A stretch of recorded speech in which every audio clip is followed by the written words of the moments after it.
is Guardian Radio 96.9 FM. Fresh news, smart talk, all day. The views and opinions of the hosts and guests are their own and do not necessarily reflect the position of the management and staff of Guardian Network.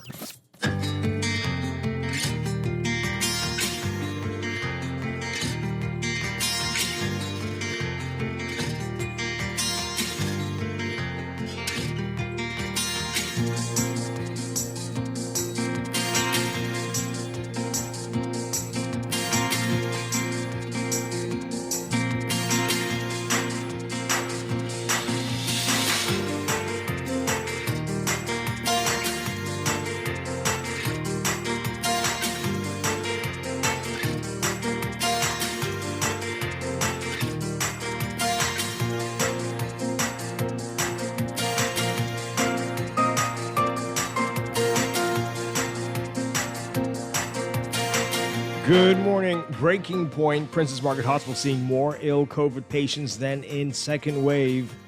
Grand Bahama experiencing its highest number of COVID-19 hospitalizations ever.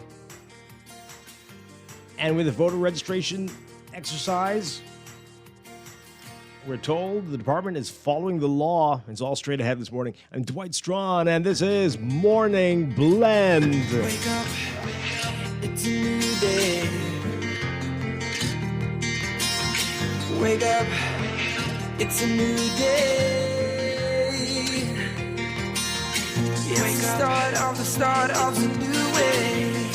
You know that it's there. It's the start of the end of the old way. Wake up, it's a new day. Wake up, it's a new day.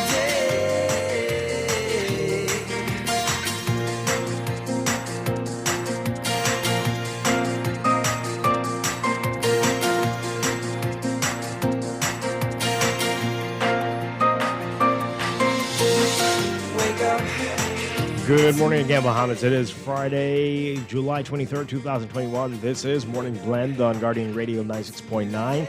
Again, I'm Dwight Strachan. In a moment, Stephen Hanna will be joining us. Also this morning, we'll get an Olympics update from our Guardian sports editor, Sheldon Longley, who is in Tokyo. And we'll be talking about the Olympics on the day when the opening, just hours away from the opening ceremonies. And in the Morning Blend business, we are talking with one noted real estate agent about the impact of outdated restrictive land covenants. We'll get into what that means and what that's doing coming up. But first, it's time for the overnight, the latest breaking news from while we're sleeping, and the top national and international headlines this morning.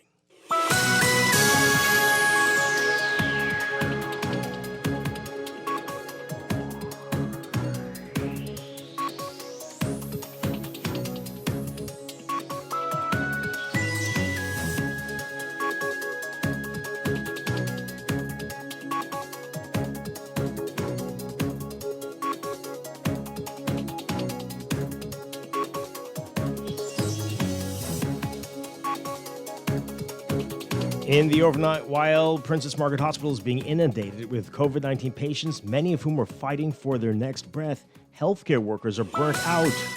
That's according to PMH Administrator Mary Lightburn Walker and Medical Chief of Staff Dr. Carolyn Burnett Garraway. They say the hospital is in emergency mode and at a breaking point. There's been a sharp increase in the number of new COVID cases, hospitalizations, and deaths. So far for July, there have been 1,046 new COVID cases confirmed.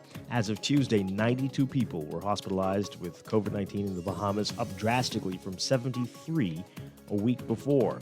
According to the latest dashboard, 13 of those cases were in the intensive care unit. While appearing on a Zenith talk show, Lightburn Walker said, quote, "We are inundated with persons presenting. These persons who are presenting now appear to be more ill than in the second wave. The same persons have been working this entire wave from it came to this country." Meanwhile, in Grand Bahama, Dr. Frank Bartlett, who heads the COVID-19 task force there, saying that Grand Bahama's healthcare system is strained as the island experiences its highest level ever of COVID-19 hospitalizations. He says globally, the surges that we're experiencing are being referred to as the fourth wave, He says, quote, "We are seeing a similar pattern when you look at trends in positive cases by island. For 2021 in Grand Bahama, case numbers were increased between March and the latter part of April. Hospitalizations were at 2 cases on July 3rd. Fast forward to today, 30 in hospital, 25 positive cases, 5 people under investigation." National COVID-19 Vaccine Consultative Committee Deputy Chair Ed Field says that the Bahamas is expected to receive 28,000 doses of the AstraZeneca COVID-19 vaccine through the COVAX facility by Monday. He says with the 3,400 they received this week, those are now in circulation, and they expect to receive that other 28,000 from the COVAX supplier by early next week. He says the Bahamas also expects to receive a tranche of vaccines from the United States next month. Field says the number of those doses is substantial. And amid criticism over the process of transferring the addresses of voters who have moved since the 2017 general election, Acting Parliamentary Commissioner Lovato Duncanson says the Parliamentary Registration Department is simply following the law. The voters' cards of those who have had their addresses transferred feature handwritten adjustments made in red ink on the 2017 purple cards, which are being used for the upcoming election. Some have questioned whether the process to update the cards will result in a large number of protest ballots. Duncanson says that should not be a concern. He says, again, this is according to the law. Under the amended Parliamentary Elections Act, a permanent register of voters was established. Those voters who registered in the last election and still live at the same address do not have to register. Overseas, New Zealand today suspending its quarantine-free travel bubble with Australia for at least 8 weeks due to a growing COVID-19 cluster in Sydney, Australia. New Zealand recently imposed quarantine restrictions on travelers from New South Wales, Victoria, and South Australia states, where lockdowns have been introduced to contain Delta variant clusters. Prime Minister Jacinda Ardern saying quarantine-free travel will be suspended from anywhere in Australia from 11:59 p.m. New Zealand time today. Ardern saying she hoped to have all New Zealanders who wanted to return flown home from Australia with managed flights within a week. The travel bubble has existed since April and has provided both countries with their only quarantine-free international flights. Both Australia and New Zealand have been among the most successful in the world in containing coronavirus outbreaks, but Sydney is failing now to contain a cluster of the highly contagious Delta variant, which is spread across the country. Today, New South Wales State declared an emergency over the Sydney outbreak. Authorities reported 1 fatality and 136 new infections in the last 24 hours, the biggest daily jump since the outbreak began in mid-June. Meanwhile, Philippine officials say they have detected the highly contagious Delta variant and announced tighter restrictions in the capital and a week-long ban on the entry of travelers from hard-hit Malaysia and Thailand. The health department saying it has been looking at least 47 Delta variant infections, including some in returning Filipino travelers. It said clusters were seen to be linked to other local cases exhibiting local transmission. The Philippines reported 5,828 new cases and 17 deaths in the last 24 hours, bringing the total confirmed infections to more than 1.5 million and 26,891 deaths. Officials warning provincial and city governments to prepare for the worst by stockpiling up on medicine, oxygen tanks, and critical care equipment. After recently easing lockdowns in Manila and outlying regions, the government announced that the capital region of more than 13 million people, along with 4 provinces, will be placed back under a general quarantine with heightened restrictions from Friday till the end of the month. And South Korea is extending the toughest distancing rules imposed on the Greater Seoul area for another 2 weeks. South Korea today reporting 1,630 new cases, marking a 17th straight day its daily caseload is above 1,000. About 70% of the recent cases have been detected in the Seoul area. The Interior and Safety Minister saying that it's inevitable that social gatherings and travel are restricted. The current rules ban gatherings of 3 or more people after 6 p.m. and require high-risk facilities such as nightclubs to close. Weddings and funerals can be attended by only relatives, capped at 49 people.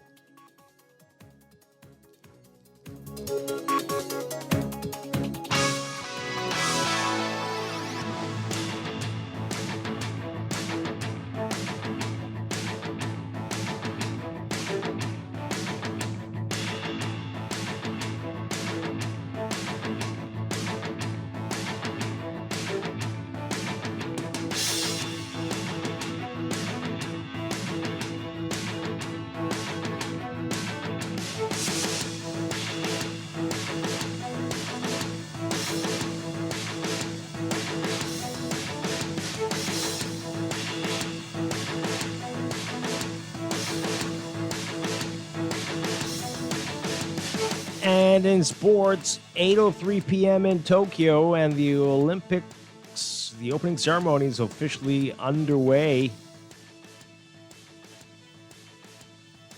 We're going to see it on this side of the world on tape delay tonight, but it started right now already in Tokyo, Japan.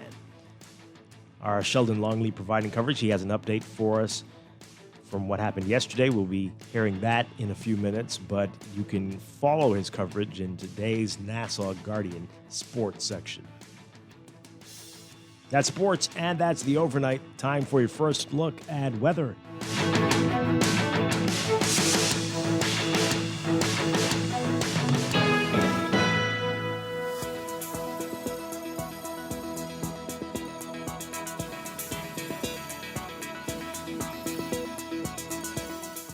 In your weather for today, weak high pressure ridging will maintain gentle to moderate winds across the Bahamas. Meanwhile, a developing low expected to form along a front emerging off the Georgian coast will drag an associated trough near the extreme northwest Bahamas, triggering pockets of unsettled weather over the area through tonight. Everybody's being advised to avoid sun exposure and limit outdoor activities and remain hydrated due to high heat indices. It's going to be a hot one today. Mariners and residents in the northwest Bahamas should also be alert for possible waterspout or tornado activity. And beachgoers in the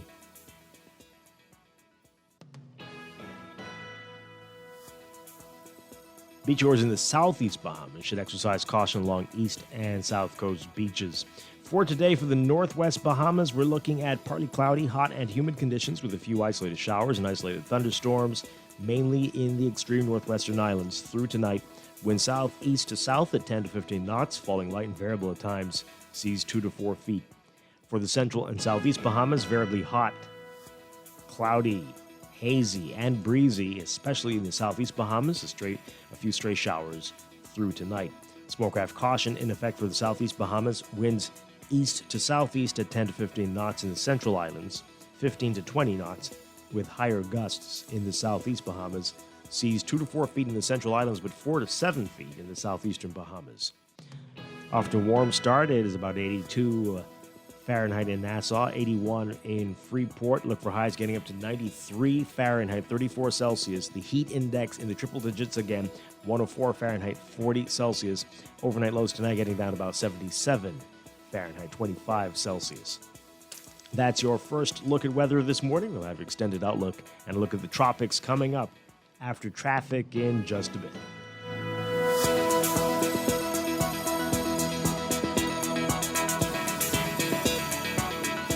Wake up, it's a new day.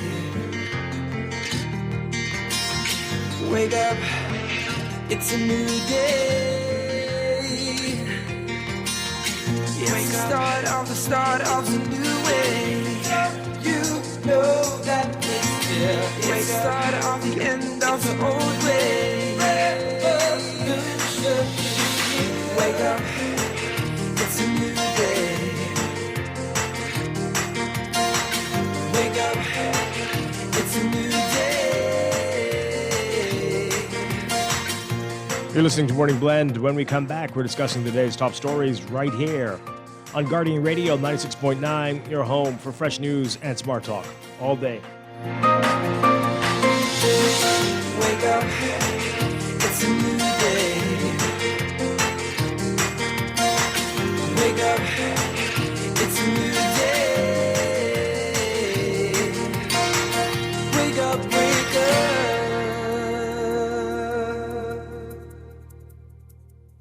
It's so summer with Esso, and that's why we're giving away thousands of dollars in fuel, food, and other fun prizes every week. Simply fuel up at $25 or more. Enter using your receipt, and you could be a winner this summer with Esso. Terms and conditions apply. Visit bettergasmileage.com/its-so-summer or our Facebook page for details. Promotion ends August 29th, 2021. It's fun! fun, food, fuel, and other great prizes every week. The Esso brand is a trademark of ExxonMobil Corporation and is used under license. Technology serves to make our lives better, so why not your business too? At Custom Computers, we've been maintaining our knowledge and relationships with top tech companies since 1987 and carry only the most trusted brands like Apple, Microsoft, HP, and more. No company has helped more businesses build reliable IT systems than Custom Computers.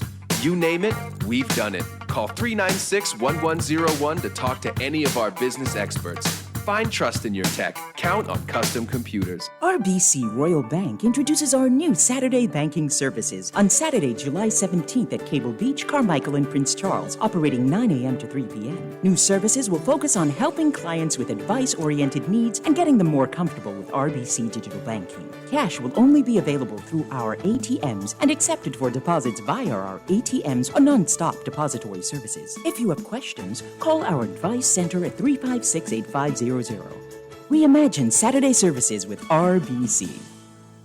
There's only one way to have a better morning. How? Start your mornings the best way with our 2 for $6 breakfast sandwiches at Wendy's. For a limited time, choose any 2 of your favorite breakfast sandwiches, including the fresh Strachan sack muffin, honey buttermilk chicken biscuit, double sausage muffin, or the sausage egg and cheese biscuit. Wash it all down with our cold brew shake or coffee. Better mornings always start at Wendy's. Wendy's, different inside and out. Excludes airport locations. Screws and Fasteners World, Balfour Avenue and Palm Beach Street, has those hard-to-find fasteners for you right now. You can find stainless steel regular hex, carriage bolts, galvanized bolts, threaded rods, nails, self-tap screws, sex bolts, anchor bolts, turnbuckles, masonry tools, hand tools, and weed whacker strings. Check out the rope selection and car body fasteners, too. Special orders are welcome. It's your #1 fastener store. Screws and Fasteners World, Balfour Avenue and Palm Beach Streets. Call 326-1976. Wake up, it's a new day. Wake up, it's a new day. It's the start of a new way. You know that it's there. It's the start of the end of the old way. Wake up. Welcome back to Morning Blend here on Guardian Radio 96.9. We are streaming live on GuardianTalkRadio.com and on the Guardian Radio app for smart devices. We're also on your televisions on Cable Bahamas Channel 969 and BTC Flow Channel 612. You can tweet us at MorningBlend969 or Facebook.com/MorningBlend969. You can text us on the Guardian Radio text line powered by BTC 422-GR96, 422-4796. Remember, standard text rates apply. We'll give you the phone numbers to call in just a bit. Once again, I'm Dwight Strachan. Joining me now, Stephen Hanna. Good morning, Stephen Hanna. Hey, what's up? Great to have you with us, as always. Holding on. That's all you can do, right? Okay. Well, that's something. A lot to get to this morning, and we told you how you can join the conversation. Let's begin with what's in the news.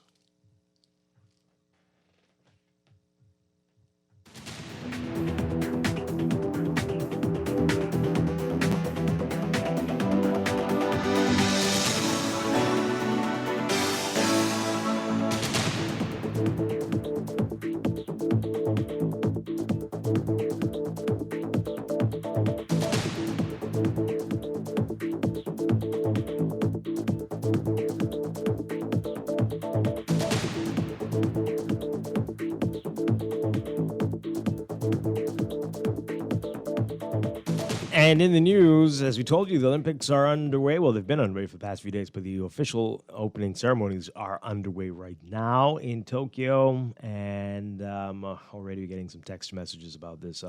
This person says here, do you see what's happening in Tokyo? They've hit their highest COVID numbers since January. What changed? They've had an exponential spike in tourists. This is not rocket science. Experienced an exponential spike in people crossing a country's border. Expect an increase in COVID infections.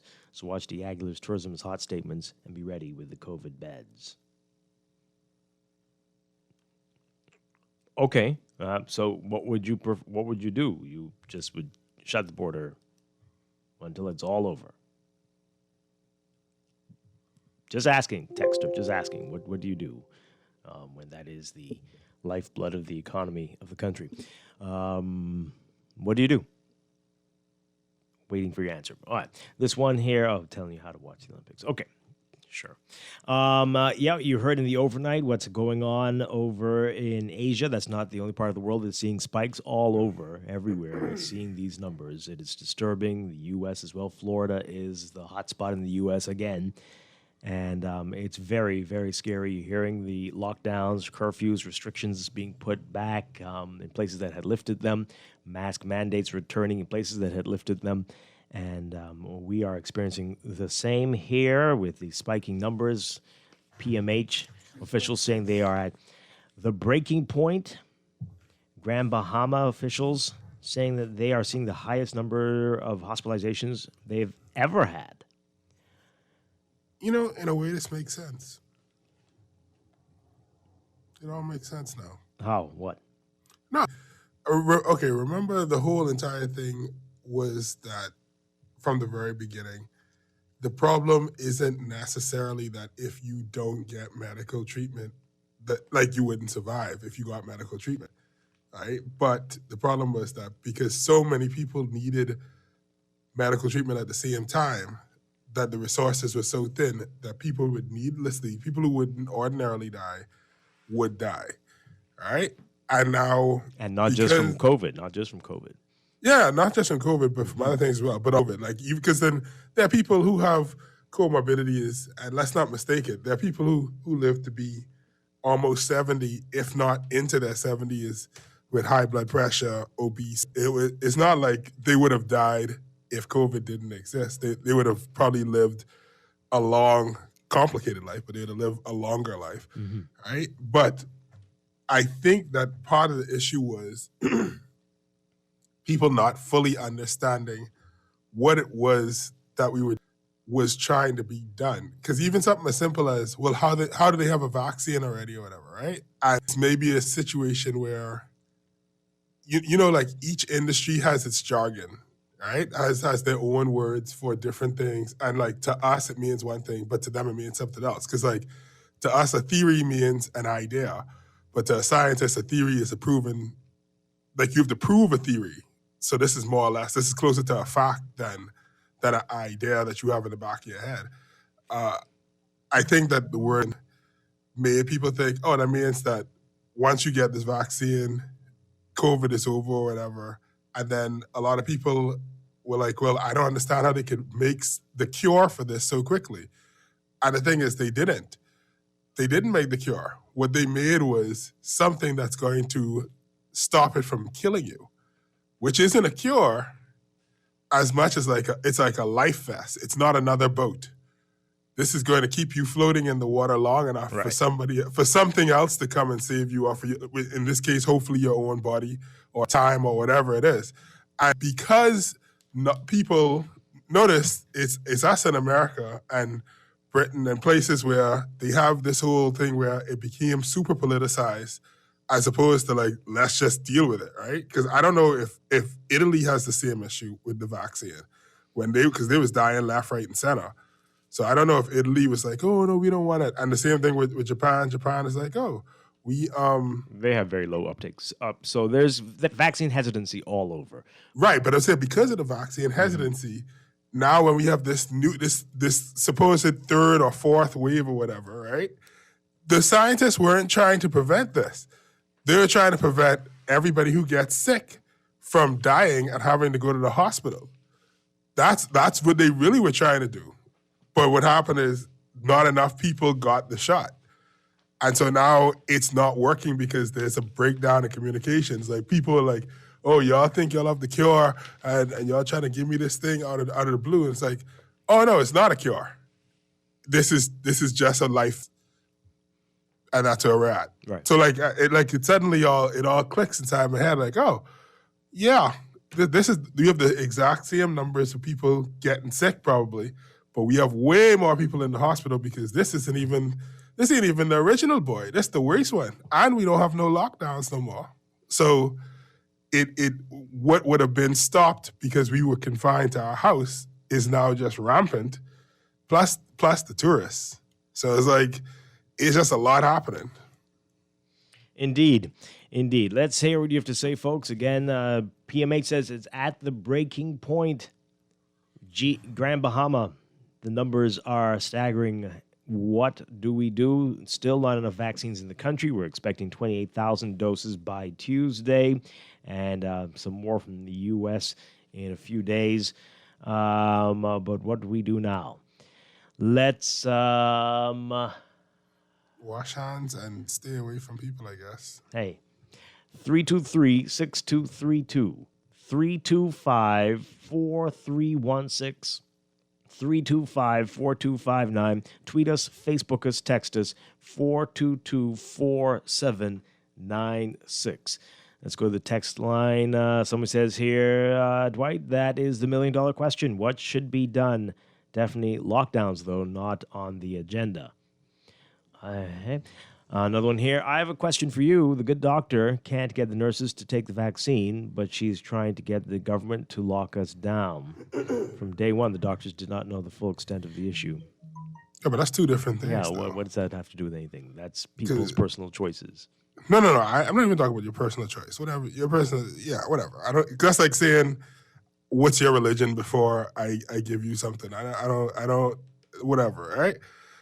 My thing is like the vaccine or lockdown is like if we don't have enough people with the vaccine, we have to slow it down somehow because this will kill people.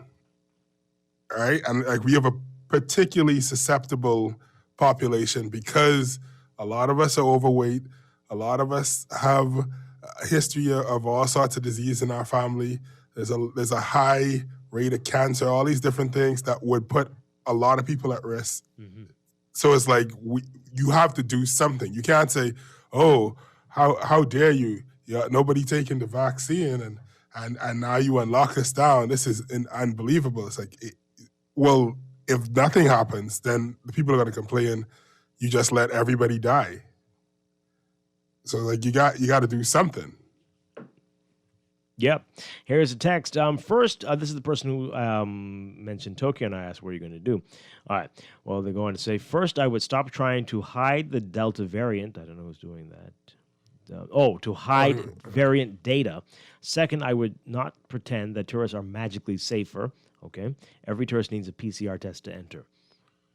I would scrap the bulky health visa process. Who designed that system? Get someone who knows systems to design something that's less painful to comply with. Next, I would make it clear to tourists that we want them here, but the health of our citizens is equally, if not more important than money.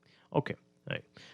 Some good points. Some good points there. Yes, the PCR test needs to be perhaps required for everybody. Yeah. Well, it's too expensive, Dwight.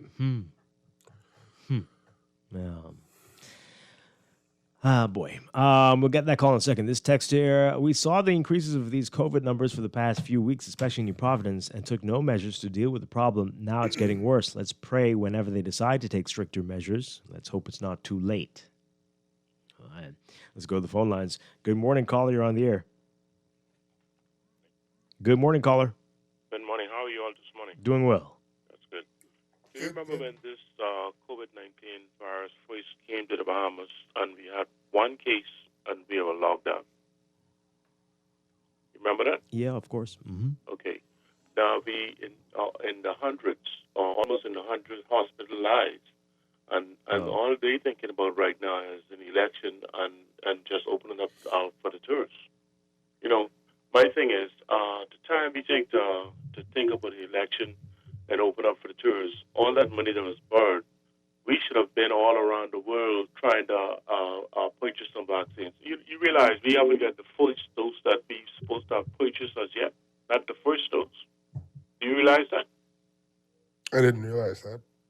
Yeah, we haven't gotten the first dose. Every vaccine we have gotten was donated.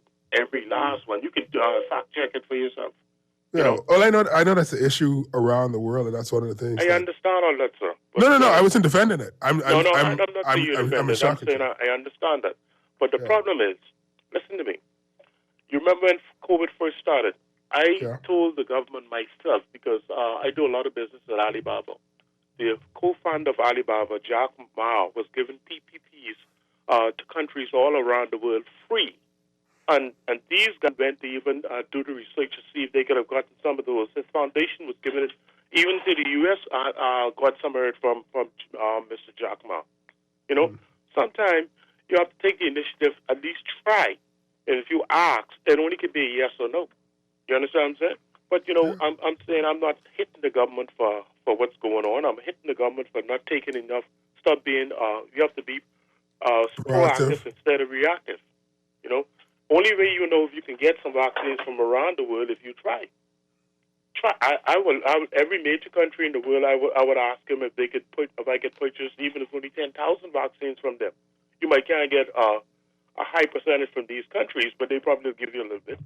Well, what I was going to say is for that to that point, a lot of the larger countries were hoarding vaccines. Like they purchased more than they needed. Right. They wasn't releasing any, and so only recently, the reason why we getting these vaccines that I think, the reason we're getting some of these vaccines and they're giving out vaccines that are about to expire is because too much. And they're like, okay, let me give some of these to some broke countries.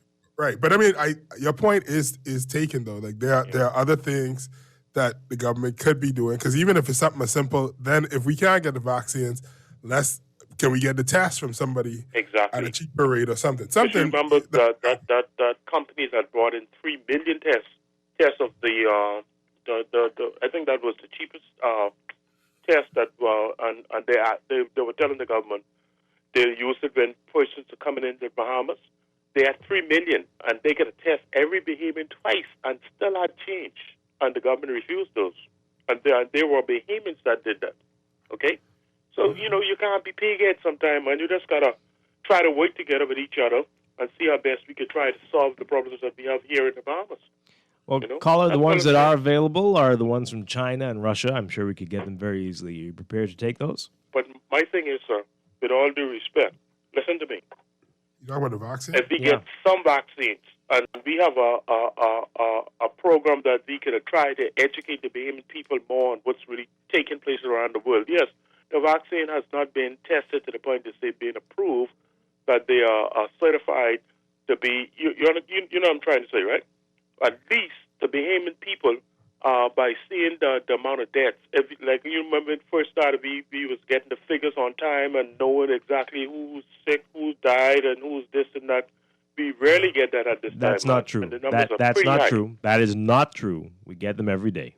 We get them. We get them every day. All right. Do we have the medical report like we used to have come on the TV every couple of days? No, we're not getting that. Well, that's what I'm speaking about. Did you get if you give how me much numbers and you're not explaining exactly to me like you did from the first instance, how would I understand exactly what you're saying? It's not. If you just told me numbers. It really isn't rocket science. But hey, no, it is rocket science. No, if we had persons like Dr. Alrigius, it don't have to be her directly. It could be any medical professional who's capable in that field to come on the national TV explaining to the Bahamian people what's actually going on, like our Dr. Sands used to do, along with Alrigius and those.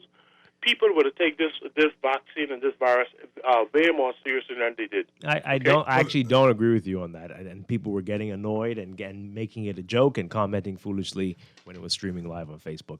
But yes, they do need to be more accountable, absolutely. But they are. Isn't that once a day? Yes, once a day. So if they miss a day, you'll get the 2 the next day, and that's been rare. But they are giving the No, I mean it's a press conference today. Oh, I think so. I can't remember exactly, but I think that's today at 2 p.m. But hey, there's no reason why you shouldn't be paying attention and not taking it and taking it seriously. Why would that stop?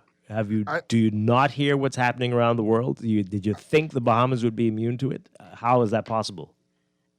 What? If you hear the numbers are increasing in the countries around us, you know that it's going to be happening in the Bahamas very soon.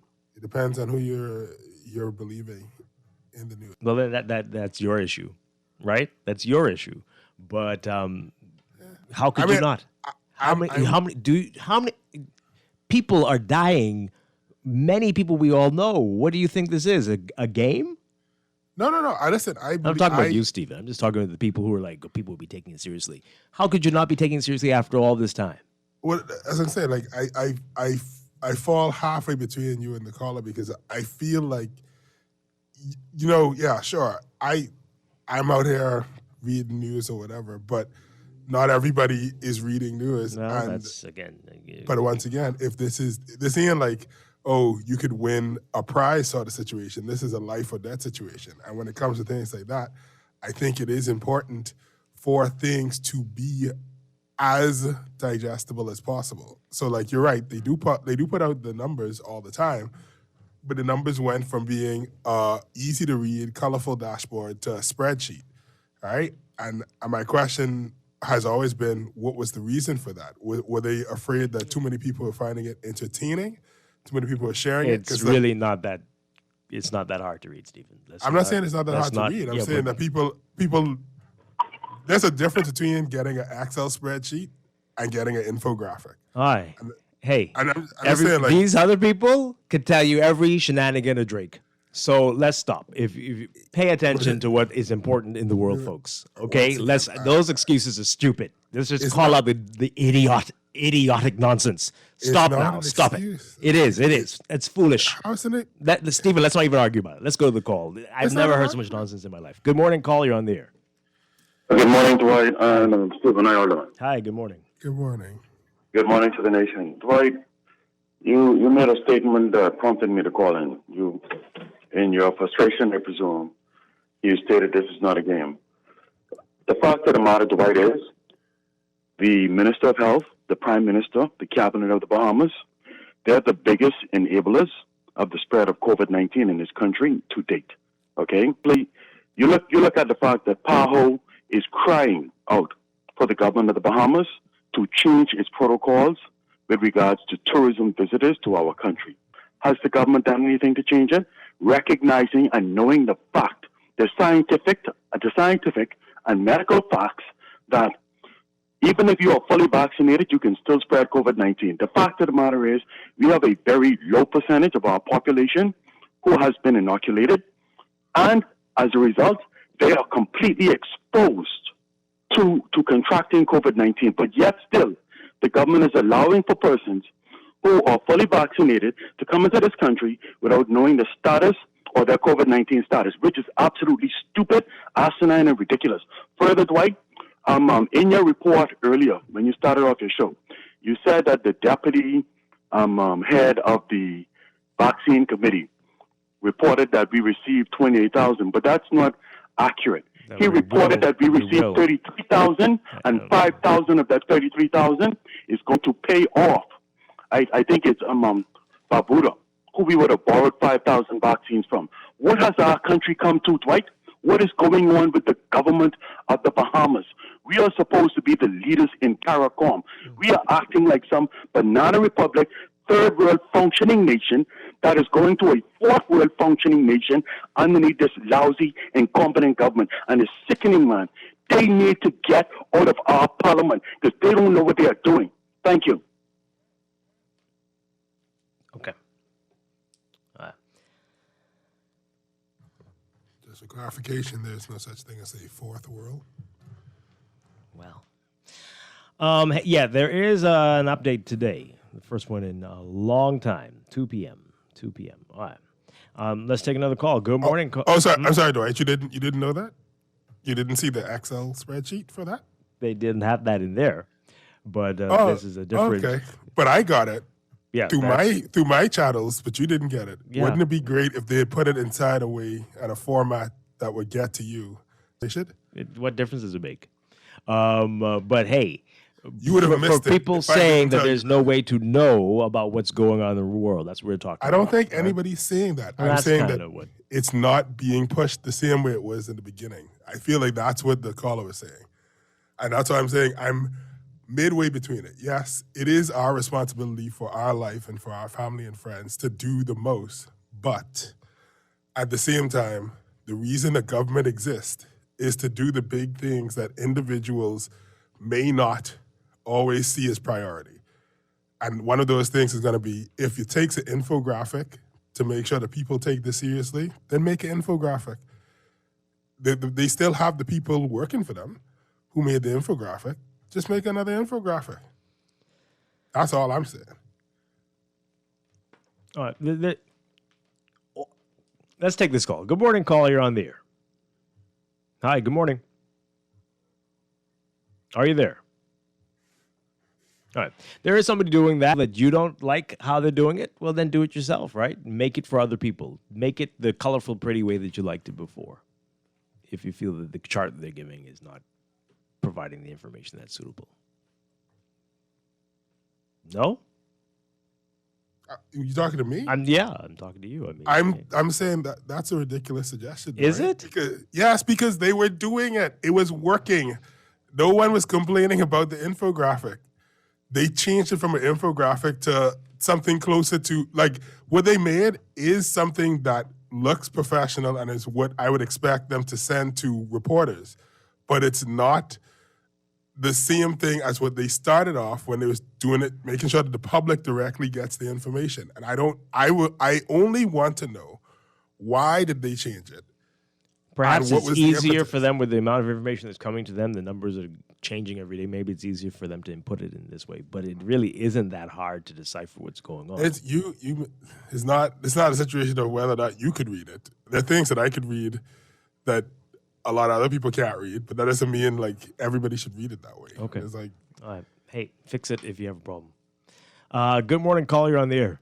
Mr. Strachan, how are you doing? Hi, good morning. You and your guest. Strachan, you know everything in the world starts with leadership, right? Mr. Strachan, when you have a health minister who don't know nothing about the medical field, all the doctors, everybody's saying, Ed feels a half-cut tourism man running this. There's too much lies. It's just lying, okay? I'm sorry, because I don't have the energy today.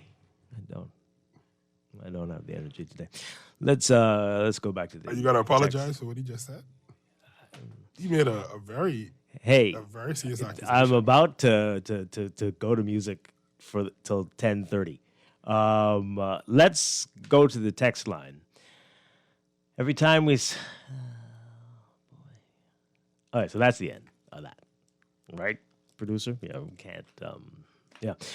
This person here, U.S. mainstream media, especially CNN, the Democrats blame Trump for the COVID deaths, and they convince gullible minds that once you get rid of Trump, COVID-19 will go away. Now, 6 months later, Joe Biden and the Democrats are blaming Facebook for the spike in COVID deaths in America. Okay. Thanks for bringing that into this conversation. This one here, my main issue with us and battling COVID is the lack of leadership. True to form, Bahamians can't seem to be able to think for themselves or take initiative. How hard would it be for us to research what cures or preventive treatments show promising results and what countries have the lowest infection and death rates and put policies in place to make these substances easily available to Bahamian citizens?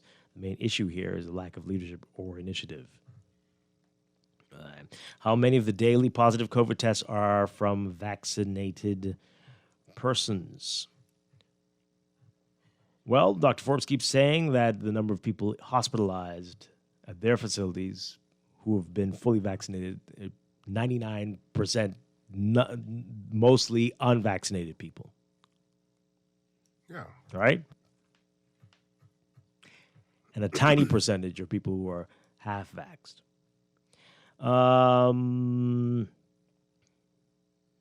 Okay. Another one here. That caller said that the government could do more to purchase vaccine is being disingenuous. Demand is very high. Countries with vaccine are taking care of their people, and purchasing any vaccine would be a waste of money since the current one brought is high. Oh boy, yeah. It is. We know this. Yes. I can't read the rest of that. This one here. There's so much speculation in Nassau concerning the vaccine. People have to understand these productions and the yield have to pass quality control before it can be released. With the final stage being approved in the U.S. By the USDA, and pharmaceutical companies are prepared to pay out millions in malpractice from a former chemical operator. Okay, where were we going with this? What's happening today? If we were having regular... You don't live in America, though. If we were having regular updates... I remember what was happening when they were frequent. People were dismissing them and saying, they ain't saying anything new. And again, you remember the jokes, the weird, silly comments that people were leaving under the Facebook pages? You're talking about the PR, updates, the press conferences? Right. So people were getting overwhelmed and tired and dismissing them as well. So when you give them too much, it's a problem. When you give them too little, well, of course, that is a problem, definitely, and they shouldn't have been as infrequently, but perhaps too much is not good either. Well, yeah, part of it was that it did become kind of like a circus, because there was a point where it's like, oh, we have to figure out what we're going to do this week, right? And it's like it may not have needed to be a weekly thing. Maybe it could have been bi-weekly, maybe it could have been monthly, depending on the severity or the situation at hand. But even still, it's like there's no point in the past year and a half, right, that I haven't begun to see ads of the political nature with the attempt of catching my attention, all right? So these people can be creative and figure out a way to get boring information that I have no interest in front of me playing. Just all I ask is use the same level of creativity that you would push your political agenda. Use that to save some behemoth lives. This is what part of the problem is here. That this text is not correct.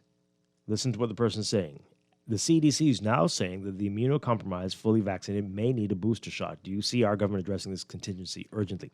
Again, the CDC has not said that. That's one of the pharmaceutical companies, and both the CDC and the FDA came out and said, no, you don't. Not yet. We're not there. Stop it.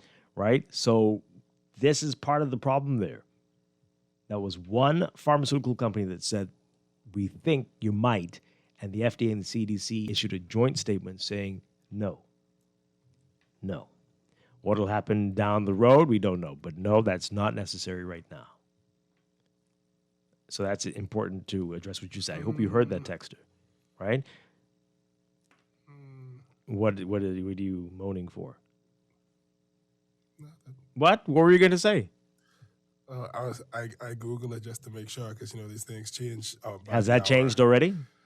In the past 12 hours, the CDC advisory group urges action on vaccine booster for immunocompromised people. Which, once again, Dwight, is why it's important, one, to go do your own research, and two, to have easily digestible information. If this had come to you in an infographic, you wouldn't have done that. It didn't come to me at all. I mean, I haven't seen it anywhere. That's because it wasn't meant for you, and so they probably sent it. So what's the point? Let's talk about Drake. What's Drake doing today? I know you think that is like that's clever, but it's like that's actually very important to. Yeah, I'm sure it is.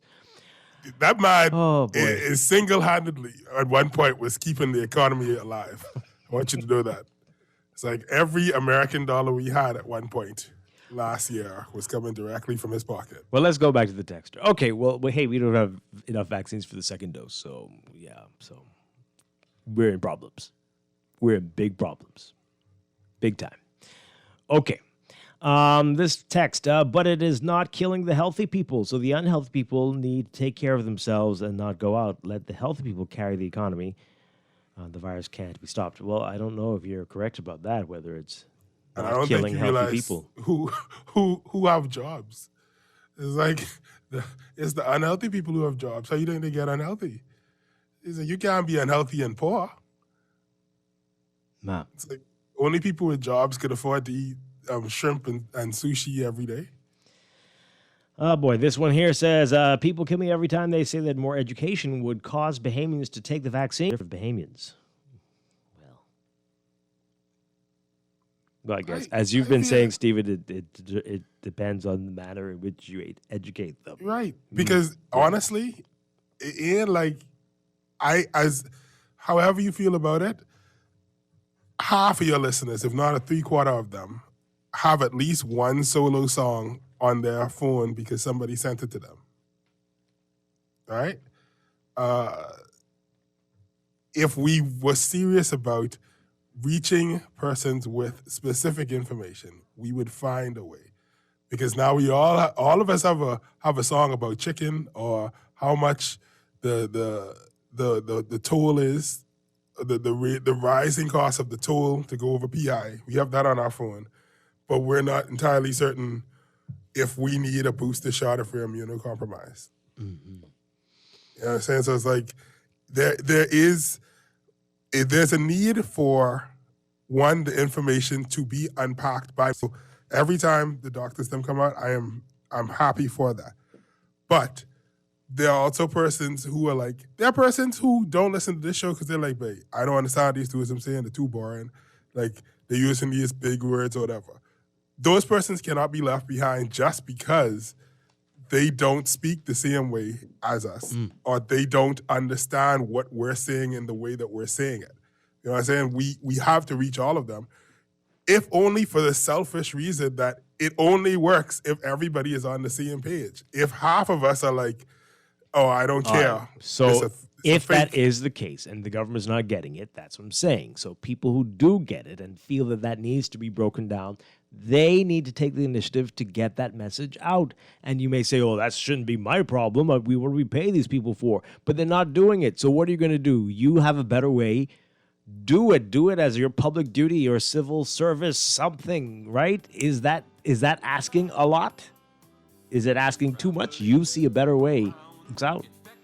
No? I like, one, people are doing that, but also the reason that a government exists is to do the big, because I can make all the songs I want to make. Ain't nobody's playing my songs on the radio, Dwight. Okay. All right? I'm just saying, ain't nobody's playing my songs on the radio. So then maybe you need to adjust your songs. Maybe you need to do it in a way that'll be more palatable for the radio stations. Well, if that's the case, that is like, but other people can do the charts and can do the things they feel, well, this will help. I know this will be better. It Perhaps. will coming from the government would make it quicker. Will it? Will it? For some, but not for all. Let me read this really quickly before we go to the break. This person says, hesitancy has nothing to do with education. It is conspiracy theory and willful stupidity. Okay. On this one here, morning, I don't generally give you wrong, Dwight, but recall you are information privileged. If it is difficult to get information about COVID here, and we know our people never read. The Ministry of Health intentionally changed their dashboard format to remove attention. Yes, it's from the Ministry of Health through BIS, but how many people here are that woke? Come off your high horse if you are being serious. Okay. Well. Hey. Let's take a break and be back with more. This is Morning Blend on Guardian Radio 96.9. An enemy that remains unseen.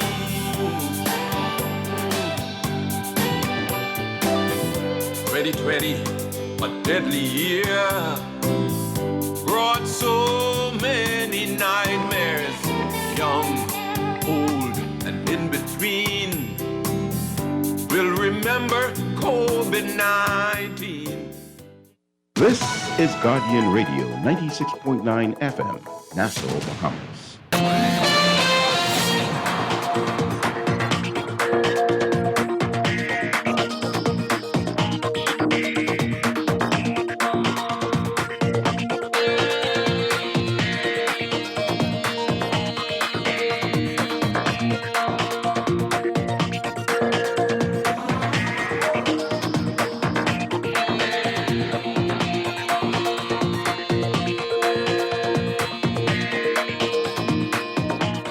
First look at traffic for this morning. In your real-time traffic, we've got Mile Butler Highway northbound. Heavy traffic just as you get north of Harold Pond there. You're going to be seeing that closer you get to Tawny Williams Darling Highway. Glaston Road also busy the closer you get to JFK Drive, midway between Fire Trail and John F. Kennedy this morning. Elsewhere, we're seeing the traffic building on Blue Hill Road, especially north of Soldier Road, the northbound lanes there to the Independence Drive roundabout, and eastbound on Carmichael to Blue Hill Road. That area seeing some congestion. At the junction with Miles Butler Highway and Carmichael, and near Faith Avenue, we're seeing some building traffic there, and building traffic westbound on Carmichael out to Coral Harbor Road. Those are your hot spots this morning. Just pockets elsewhere on the island so far at major intersections. That's your real-time traffic and your Morning Blend Traffic Alert brought to you by RBC Royal Bank, Banking Reimagined.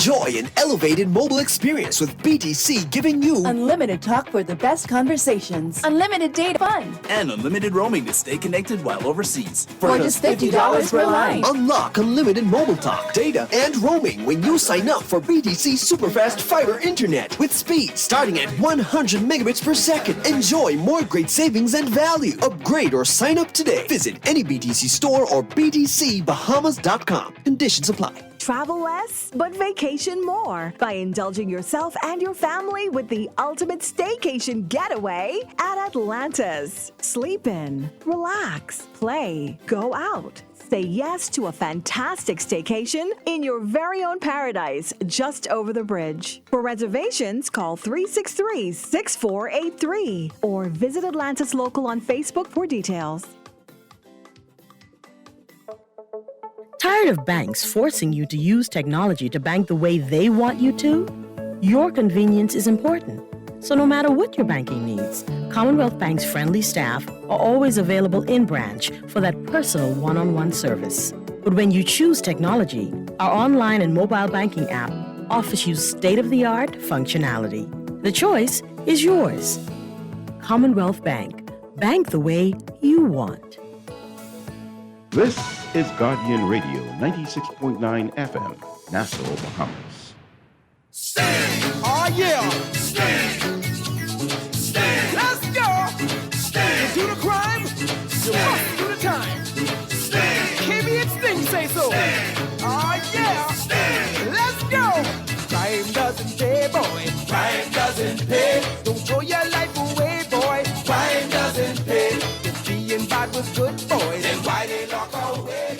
We are back here with Morning Blend on Guardian Radio 96.9. Dwight Strong with Stephen Hanna on this Friday morning. Already got my blood pressure up this morning. Okay, got a little bit, but we do want to say, okay, so more information about this late breaking development, CDC, and Stephen, it's an advisory group, right? So it's not the official CDC statement, but they are weighing now the possibility of a third shot, a booster shot for immunocompromised people, not for everybody. Or is it that especially whether it'll be okay for the immunocompromised, but okay for everybody else? I don't know. Anyway, but they're discussing it. But it's not the official statement yet from the CDC. Yeah, it changes every week, which is what's causing a lot of countries to seem to have messed up policies because we just don't seem to know what we're, right? Because we're dealing with something new. We really are. Yeah, but I mean, but anybody who follows medical anything would know that that's how medical advice works. Like, if you really want to have some fun, ask Dr. Pinto the next time you're on the circumcision change. Like, literally every year, it's like, yes, you should. No, you shouldn't. Yes, you should. No, you should. Like, that literally changes every single year, right? With the prevailing medical research is saying at that moment. So it's like medicine changes because people change, and it's still people reading the data. So I think sometimes the best thing to do is to put the data out in palatable forms for persons to look at and say, well, oh, wow. Because, like, honestly, that's one of the things that struck me this week was when I saw a graph showing last year the COVID wave hitting and the hospitalizations, and then showing this year COVID waves and hospitalizations, and seeing that, hospitalizations among persons who have been vaccinated is negligible. It's nothing there, all right? And so it's like, everybody's still getting it because there's not a cure, once again. But no, the people who vaccine aren't dying from it. Which is what a vaccine is supposed to do. Right. All right, let's move on. As you heard the song as we got back from the break, Crime Doesn't Pay. Not enough people seem to get that, although some people will say otherwise. But you probably heard about this. Leslie Miller, not right in this area, Oaksfield, where we are, our studio, and robbed in broad daylight. His vehicle broken into in broad daylight. and money stolen. For more on what happened, take a listen to this report from our Kyle Joaquin. Miller says he strongly believes that he was followed because it wasn't long after he pulled up and walked into the store that this happened. And this gentleman shouted that somebody Jeep just got broken into. I said, what color? He said, silver Jeep. He was saying a silver Jeep. And we came outside, this what happened. And you met this? Yeah. 5 minutes was all it took for thieves to get away with around $2,700 from the Lexus driven by former Cabinet Minister Leslie Miller. A quick run from the bank to collect money for payroll and a stop to the thief's money was gone. Miller says he has no doubt he was followed, as the same car parked near him at the bank is believed to be the same car described at the scene. They did follow me. This was the same car. Right. I saw the green car. Then I came with the bike. Right. I saw them. And I wondered what the hell. It was just curious. Right. You know, this is the third time I've been robbed now. Right. I've been robbed twice at gunpoint. Right. You know? So I was just happy that I didn't go to the car. And what did the police say? The police came and took this. I've now gone down to CDU for them to check, see if any prints, which I don't. In surveillance video, you can see a guy come out of the front seat of a turquoise car and reach into the backseat of Miller's SUV. After a few seconds, he gets back into the vehicle and pulls off. All that's left, shattered glass on the floor and seats. Miller explained the thieves probably knew what they were looking for as well. I had one of these in my hand. Okay, which is what I normally, I just put it in here. And I always put it under the seat. So the money would have been in there? I had two of them. They took this one that was under the seat in the front. You know, but it was you know, I mean, gonna see something was in it. You see? Here, like that. And they bent right over. See, there's some soup that I bought still in the car. All right. So they knew exactly. They saw me. This is the third time Miller has been robbed. Though he was not held up at gunpoint this time, he's glad to be okay. In this case, I was lucky. He does better, you know. But I'm shocked that in the Bahamas today, you have people who actually follows people. Miller now left asking, what if? That is so dangerous. Not people like that, but what about as a woman? And what would have happened had I gone to the car and inquire? I could have been dead. For Our News, I'm Kyle Joaquin. And we are hearing more and more of these type stories, people being followed from when they're at the ATM. We saw just this week the person who was robbed outside a bank in broad daylight, late morning, and people are getting bolder and bolder and more desperate. These are dangerous times, folks. You have to be very aware of what's going on, and watch your surroundings very carefully. People are observing our every move here in New Providence, so keep that in mind. All right, we're going to take a break for news. When we come back, a lot more to talk about. We're going to talk about what's going on in the voter registration departments. And downtown, the Prime Minister says they're finally going to fix those derelict buildings, deal with that situation, and we'll talk about the Olympics as well. This is Morning Blend on Guardian Radio 96.9. Stay with us. Let's go! You do the crime, you must do the time. KBH things say so. Yeah! This is Guardian Radio 96.9 FM, Nassau, Bahamas. Welcome back to Morning Blend here on Guardian Radio 96.9. We are streaming live on GuardianTalkRadio.com and on the Guardian Radio app for smart devices. We're also on your televisions on Cable Bahamas Channel 969 and BTC Flow Channel 612. You can tweet us at MorningBlend969 or Facebook.com/MorningBlend969. Text us 4224796. Time for another check of your weather for today, brought to you by Bahamas First Insurance. Here's what's happening. We've got weak high-pressure ridging that will maintain gentle to moderate winds across the country, while developing low expected to form along a front emerging off the coast of Georgia in the United States will drag an associated trough near the extreme northwest Bahamas, triggering pockets of unsettled weather over the area through tonight. Got some warnings. The public strongly advised to avoid sun exposure, stay indoors, limit outdoor activities, and remain hydrated due to high heat indices.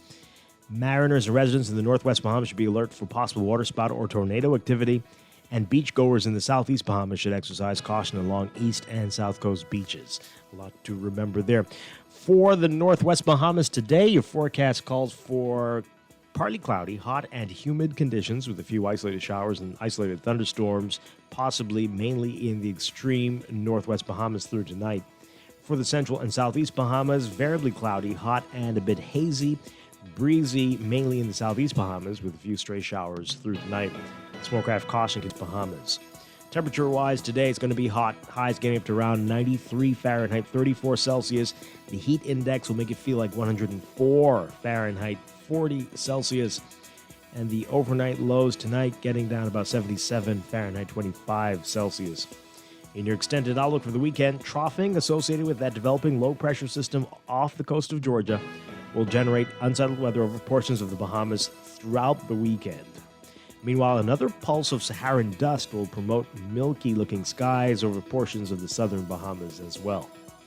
So for tomorrow, Saturday, variably cloudy, hot, and a bit breezy with widely scattered showers and isolated thunderstorms, mainly in the northwest Bahamas. Hazy with a few isolated showers and thunderstorms possible in the central and southeast Bahamas. Sunday, variably cloudy and very warm with isolated to widely scattered showers and isolated thunderstorms, mainly over the northwest and portions of the central Bahamas. Partly sunny, hot with a few stray showers and isolated thunderstorms in the southeastern islands. In the tropics, as we said, a trough of low pressure located offshore off the coast of the southeastern United States, including Georgia and southern South Carolina. It's producing limited shower and thunderstorm activity. The system has a 30% chance of development through the next 5 days and will impact our weather, as we said, with that trough that's going to drag that weather over us. But that's what we're expecting. That's your Morning Blend weather check, brought to you by Bahamas First Insurance. What's first for you comes first for us.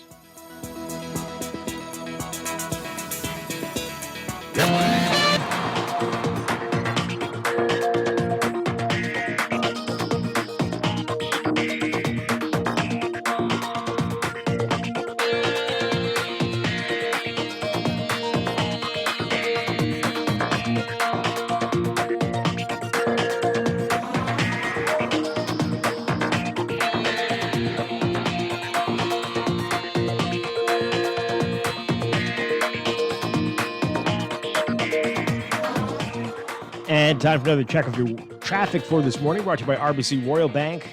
As usual, that traffic on Smile Butler Highway, the northbound lanes, they're going to be heavy for you. Just north of Fire Trail Road, you'll encounter that traffic in the northbound lanes as you get closer to Tonic Williams Darling Highway. Gladstone Road as well. The closer you get to JFK Drive, you'll be seeing that in the northbound lanes this morning. Also, southbound on Mile Butler Highway at the junction with Carmichael Road and near Faith Avenue, that area is congested this morning, so keep that in mind if you're in that part of the island. Carmichael Road westbound, also heavy traffic as you head west to Coral Harbor Road. And then just pockets of some of the major intersections this morning. You're going to be seeing that. And along Mackey Street at this hour coming off the Paradise Island Bridge. East-West Highway and Marathon Road, that intersection there with Robinson Road, also going to be seeing some traffic there. But that's what we're looking at this morning. That's your real-time traffic and your Morning Blend traffic alert, brought to you by RBC Royal Bank, banking reimagined. This is Guardian Radio, your station for up-to-the-minute news, intelligent, interactive, and engaging conversation. 96.9 FM.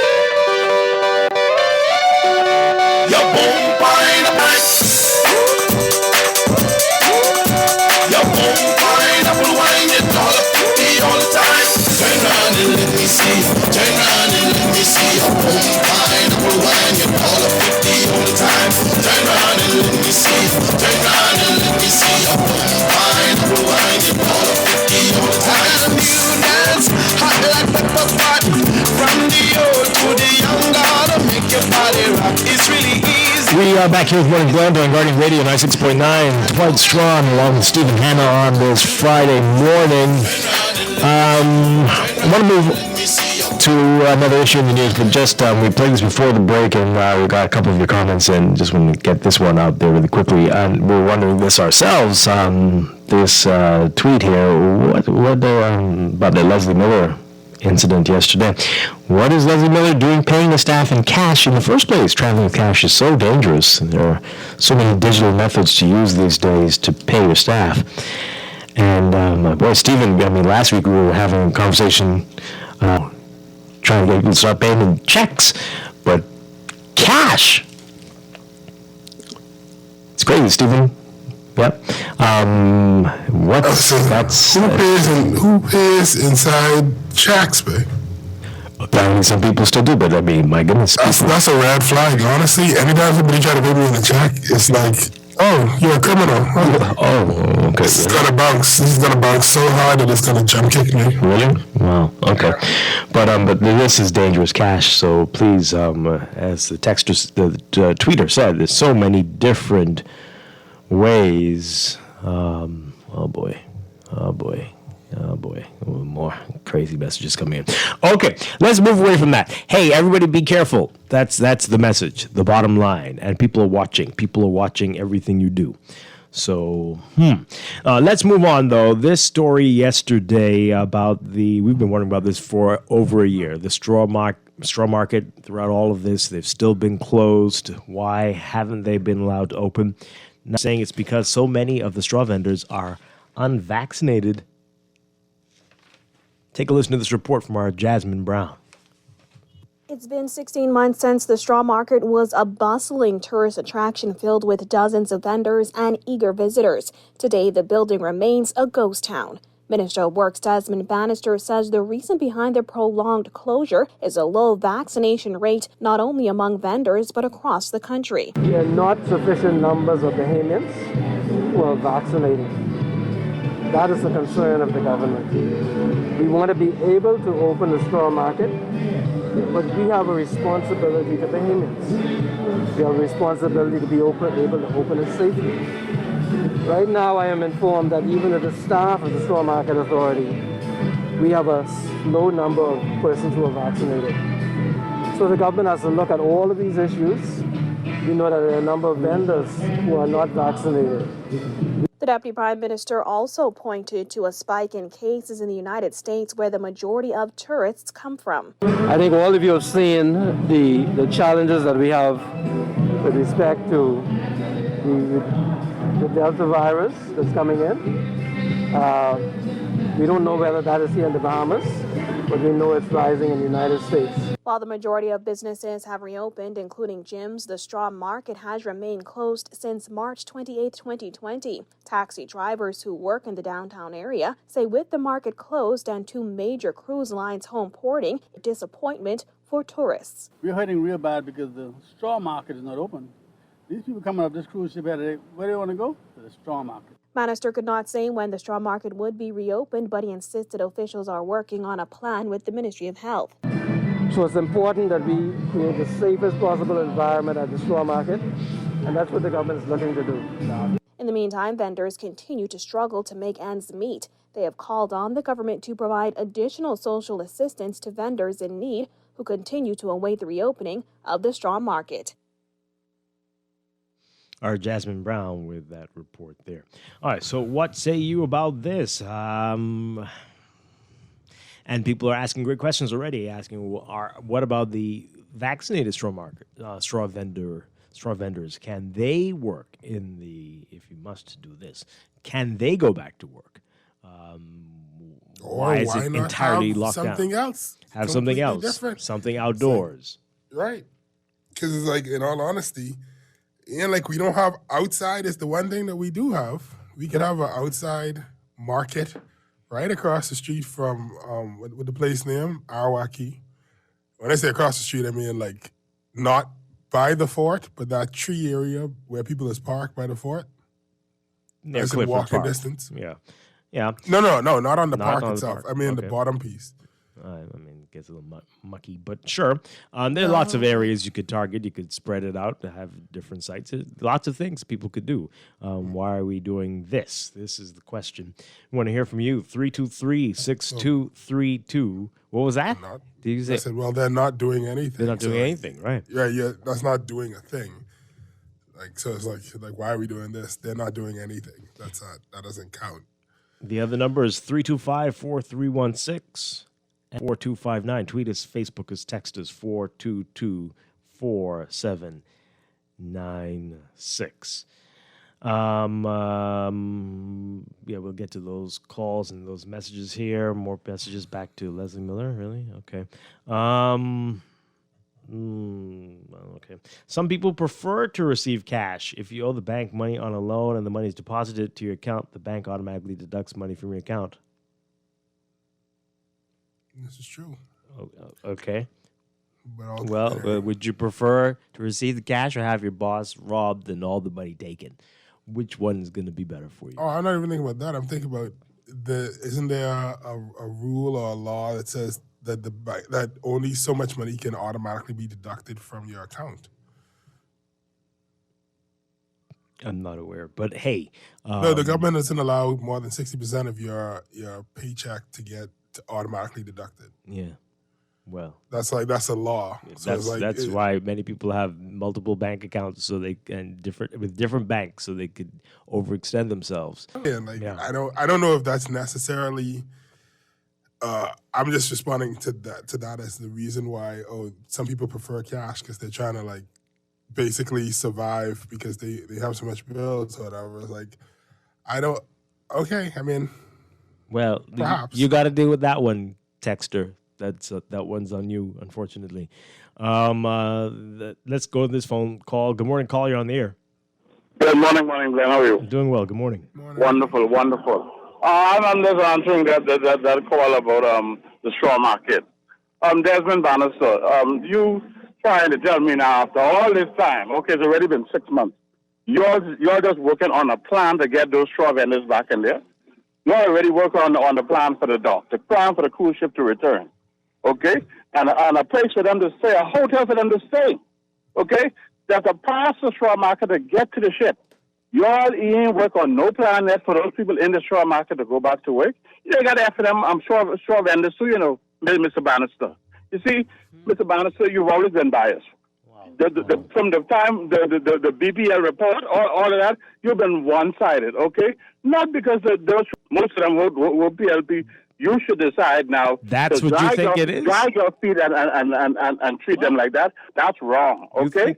Hurry up, get rid of that plan, okay, and open up that place and make sure everyone that goes in is vaccinated, okay? Thanks for letting me share. Oh, my Lord. You're nodding, Mr. Producer. You think that's what it is too? What can? Oh, okay. Well, either I'm extremely naive. It's not difficult to jump to a conclusion that it's that close.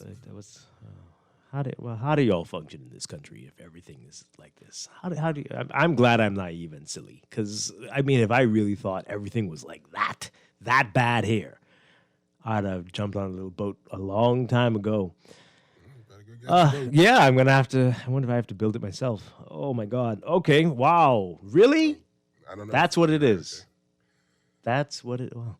Good morning, caller. You're on the air. Good morning. Hi. Yeah. Wow. What the caller said in this last sentence was, "Get the people vaccinated. They have to get vaccinated on their own." You. It's not a PFUF and a issue. It's a health issue. I don't know why we're making this thing politics. I ain't going down there and let them people really have the right protocols in place. And I agree, people need to be vaccinated. So I don't know what the issue is. This ain't no political thing, man. People, it's about lives. So we gotta get it right. Okay, all right. We're all over the place this morning. A message. I don't know where Stephen got that law thing from, but if you owe the bank and the money's on your account, the bank is entitled to take the full amount that is owed to it. That is one of the terms of the agreement that you sign when you open an account. Yeah, that's what I was told. No, Stephen. But if you the bank has limits. If y'all saying no, then who am I? If y'all have different information, then I will sit here and stand corrected. Yeah, the bank has policies as to what percentage. No, I'm not talking about no bank policy. I'm talking about I was told explicitly that only so much percent of your paycheck can automatically be deducted. Now, if that is not true, then I stand corrected. Policy. But that is what I was told. No, not a policy. Recommendations from central bank and policy that's the debt to service ratio. But again, what people are doing, they're opening different accounts with different banks, and so they are really overextending themselves. I have no doubt that people will try to find a way around it. Oh my God! If there was a law like that, then everybody would be owing everybody money. It would be in chaos. Listen, man, no, how would it be chaos if you can't? If you're saying, okay, so let's say you get paid $1,000 a week, right? Or let's go $100 a week. I'm just trying to use round numbers, and literally the law is just, okay, you cannot automatically deduct more than $60 from your $100 a week, just because you don't want to one day wake up and it's like, oh, you have no money in the bank because you signed up for all these things, from furniture to car to whatever else, and now you don't have enough money for food. Like, that doesn't sound. I don't think we'd want the. It does. We don't need the government to be getting in our business like that. Okay. You, as an adult, more than you can handle. Do you see to say that when predatory loan agencies exist everywhere? Well, predatory loan companies exist everywhere. Okay, learn to resist. Caller, good morning. You're on the air. Hi, good morning. Hello. Hi. Good morning. Stephen is right and he's wrong. He's right that it's the government policy that the bank don't lend you more than 60% of your salary. That's a recommendation, right? It has nothing to do with if you deposit money to your account and your payment is due. The bank could take every cent. It's the borrowing side of it. Stephen is fixing that up. Yeah, the debt to service ratio of the bank policies, and the central bank recommends that. Like I said, I stand corrected. Okay. Let's take this call. Good morning, caller. You're on the air. Good morning, Dwight. Hi, good morning. And good morning to Stephen. Morning. See, Stephen, our problem in this country, I don't borrow money from nobody, from bank to nobody. See, if I ain't got no money on my debit card, if I ain't got no savings, then I broke. You see, the point in the bank, the bank got most of our people slaves and this slave thing right now. And I always tell my children, save money, join the institute. Don't borrow money from the bank. You're a slave. Even if you don't want to go to work, you got to go to work, because you know if you miss one day, you're in trouble. Some of our people are not disciplined. Stop borrowing money from the foreign banks, man. And just take my cause. Okay. Back to the straw market issue. Someone says they can't be serious about opening the straw market in that building right now. I saw a setup for an outdoor straw market. They can't be serious. Okay, so we think it's that bad. This is to you, Stephen. 75% of my senior customers pay me in check. I have no problem with that. You need to stop. You need to stop. Is this planet? Oh my gosh. Dwight, this is utter nonsense. Did we not know that we would be doing home porting? Why are they always just working on it? Bunch of mess. Why can they just not test vendors daily and social distance? By the way, people prefer to receive cash if they are illegally employed as well. Oh boy. Test vendors daily, but you know what's going to happen? They're going to make those vendors pay for it. That's what we're having that debate about, right? That's what that issue was that we talked about last week on the show with the matter about companies requiring that. So who's going to pay for the testing? That's been the big problem throughout this whole pandemic. Testing, paying for testing here. So that is a big challenge. This text here, why not let the people who are vaccinated work in the market? If only they had a plan and had advised the vendors to that plan, it would be a requirement to work. Well, I'm sure that's going to be a challenge as well. I'm sure legally they might be challenged with that one. But hey. And several other businesses are open. Are the staffing in those companies vaccinated? That's a poor point to make, notwithstanding vaccinations not being a constitutional requirement. There you go. I think they will have a major challenge if they said that. But there's got to be a better way. Space them out better, something. Alternate the days. Like, okay, so these people will be allowed on Mondays, these people on Tuesdays. I mean, that could be tricky with the ships in on different days. I don't know. Find a way. By now, as the previous caller said, there really could have been a plan. I heard Mr. Manager say that only 5% of the people in the market have been vaccinated, and he has to look out for the public and the tourists before they open.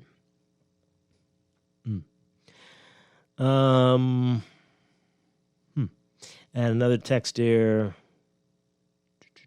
Testing should be free. Okay, yeah.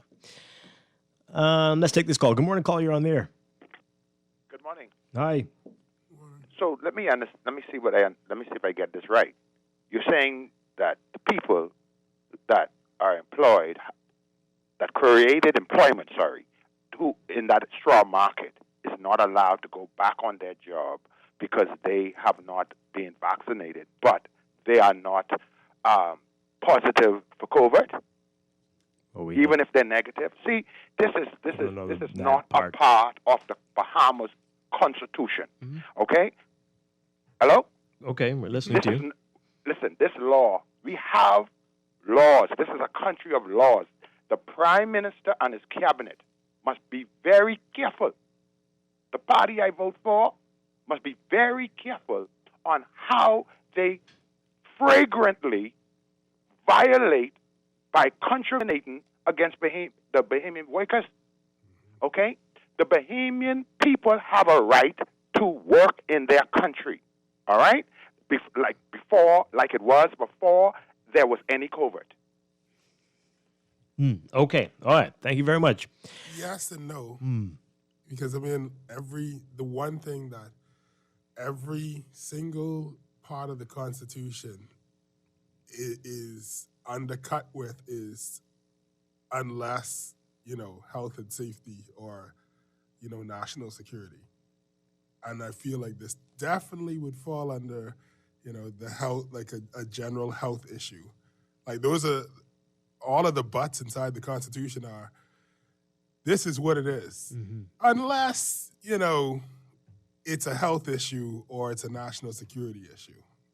So it's like, I don't know if the idea that we have the right to work is going to trump that. Yeah. It's going to be serious. This is a serious matter. All right. I want to mention this quickly before we go to a break. Stephen, you and I talk about this, it seems like, all the time. And we talk about it quite a bit on the show. The state of downtown Nassau, especially east of East Street. And we heard this week they're going to deal with it finally. Prime Minister Minnis announcing that his government will address the issue of derelict buildings in downtown Nassau through legislation and other legal means. Our Paige McCartney wrote about this in yesterday's Guardian Business section, noting that there have been successive public and private efforts to revive downtown Nassau over the years. Minnis admitted that while there has been progress made in some aspects, in other areas there's been regression. There is a vexing issue that must be addressed in Nassau if Nassau is to meet its potential. There are too many derelict buildings in the city center. They are eyesores. While some of the old buildings can be refurbished, many have to be demolished. He was speaking at the ribbon cutting for Margaritaville at the Point on Wednesday. He said, quote, "My government intends to address this issue judiciously through legislation and other legal means. Once this is done through legislation, we will seek to ensure that buildings in the city center are no longer abandoned and left to deteriorate. This includes government and commercial buildings." All right, so the big question is, what has taken so long? And when is this going to happen? Is this like the fixed election date promise or the campaign finance reform promise and the freedom of information fully enacted promise? Which one is this? But what has taken so long? 4.5 years in, why are we just now talking about this? I don't want to talk about it. I want to, like, honestly, I'm to the point where when they just like walked up to the wall and they just started breaking it down and they knock a hole inside it in the East Berlin Wall. Oh, much later. 89, I believe. Yeah, I don't know, it's 80-something, right? But that's how I feel. Just do it. I feel like we done with it. The time for talking is over. Judiciously. Right. Through legislation. Legislation, My goodness. legislation, right? Because at the end of the day, who going to stop us? Who is really going to stop us? Somebody should just mistakenly park their tractor inside one of those buildings, all right? Because like they're an eyesore, they're a nuisance, they're a fire hazard, they're a health hazard, they're everything. And then the thing is, you people are insistent that tourism is the savior, that it's the second coming of our Lord, right? And so because y'all refuse to let go and denounce tourism, at least practice what you preach. You guys say things, but y'all don't act on it. Y'all don't have no true faith inside the words that you're saying. Y'all think that, oh, we got a cruise ship here, but We ain't gonna fix nothing with the straw market. We ain't gonna make downtown look presentable. We ain't gonna do no activities. Every single time a tourist come to this country, after they leave a place like Margaritaville or Senior Frogs or any other of the million franchises that they could go to anywhere in the world, they ask the servers and they ask the people who are in those places, what else is there to do on this island? Yeah. Because there is nothing to do on this island. Literally, the one thing that was to do was get your hair braided, a flute from Cuba from a child on Bay Street, but you can't do those things either now. So it's like, what is it? So y'all know. Yeah, Facebook let me don't read work since that. some Do more something. about what he's saying here. He says, I don't want. Anyway, go ahead. Yeah, he says, quote, the city of Nassau has the potential to be the economic hub of the Bahamas. What, is it not already? What's happening? We have extended concessions to continue incentivizing investment. We believe this will further bolster capital flows into Nassau. We will revitalize and beautify downtown for Bahamians and visitors. Government House and its grounds are being restored and modernized.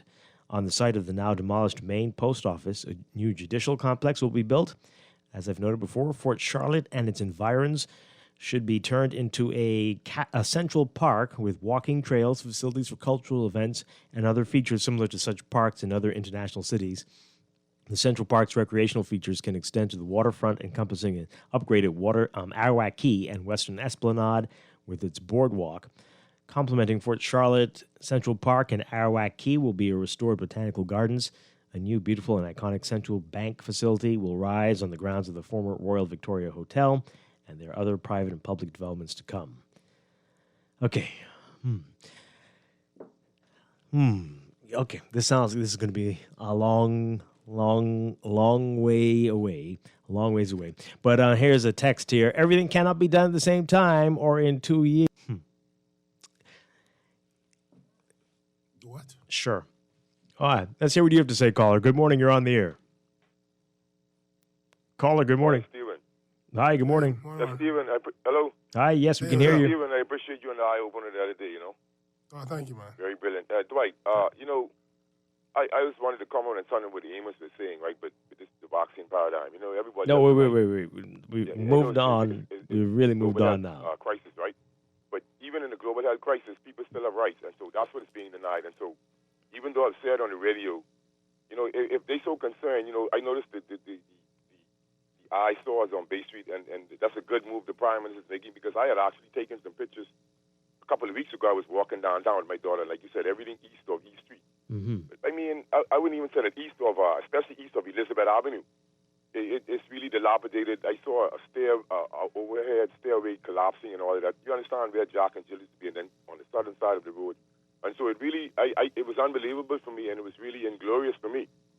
But I just wanted to comment on the straw market, right? The thing is, if the international community is so concerned, and then you have Pfizer and Moderna, the World Health Organization chief Tedros Ghebreyesus issued a warning to them about their vaccine strategies, trying to secure a third job, right? And trying to secure adequate dosages now. So if they really was concerned, they would be moving towards getting the first and second dosages out versus trying to get a third job. But we even noticed was that Bill Gates was on the air months ago saying a third job is needed.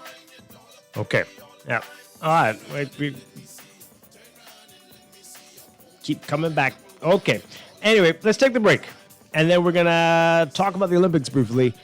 That's when we return. This is Morning Blend on Guardian Radio 96.9.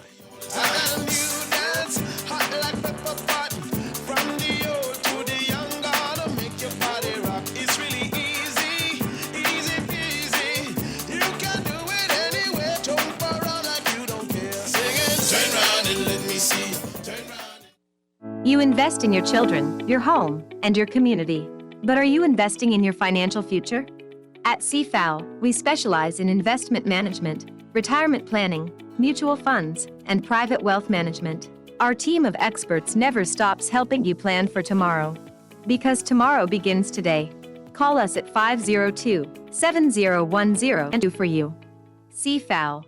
growing wealth for future generations. Enjoy an elevated mobile experience with BTC, giving you unlimited talk for the best conversations, unlimited data for all your online fun, and unlimited roaming to stay connected while overseas. For just $50 per line. Unlock unlimited mobile talk, data, and roaming when you sign up for BTC Superfast Fiber Internet with speed starting at 100 megabits per second. Enjoy more great savings and value. Upgrade or sign up today. Visit any BTC store or btcbahamas.com. Conditions apply.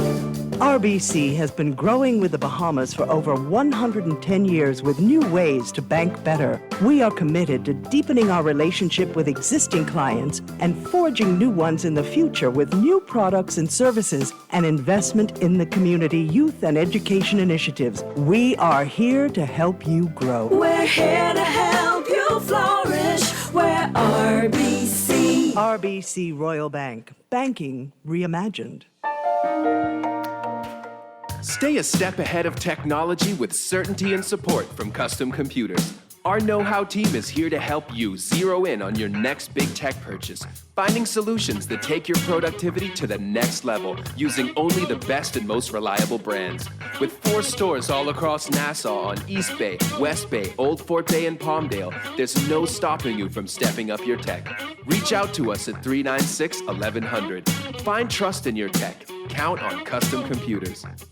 Travel less, but vacation more by indulging yourself and your family with the ultimate staycation getaway at Atlantis. Play, go out, say yes to a fantastic staycation in your very own paradise just over the bridge. For reservations, call 363-6483 or visit Atlantis Local on Facebook for details. Switching your mortgage to CIBC First Caribbean is easy, affordable, and convenient. We'll help with your switching cost, give you 3 months payment free, and waive your commitment fees so you can enjoy the break you need.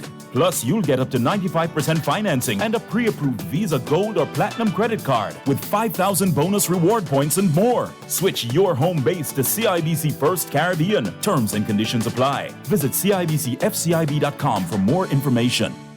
This is Guardian Radio 96.9 FM, Nassau, Bahamas.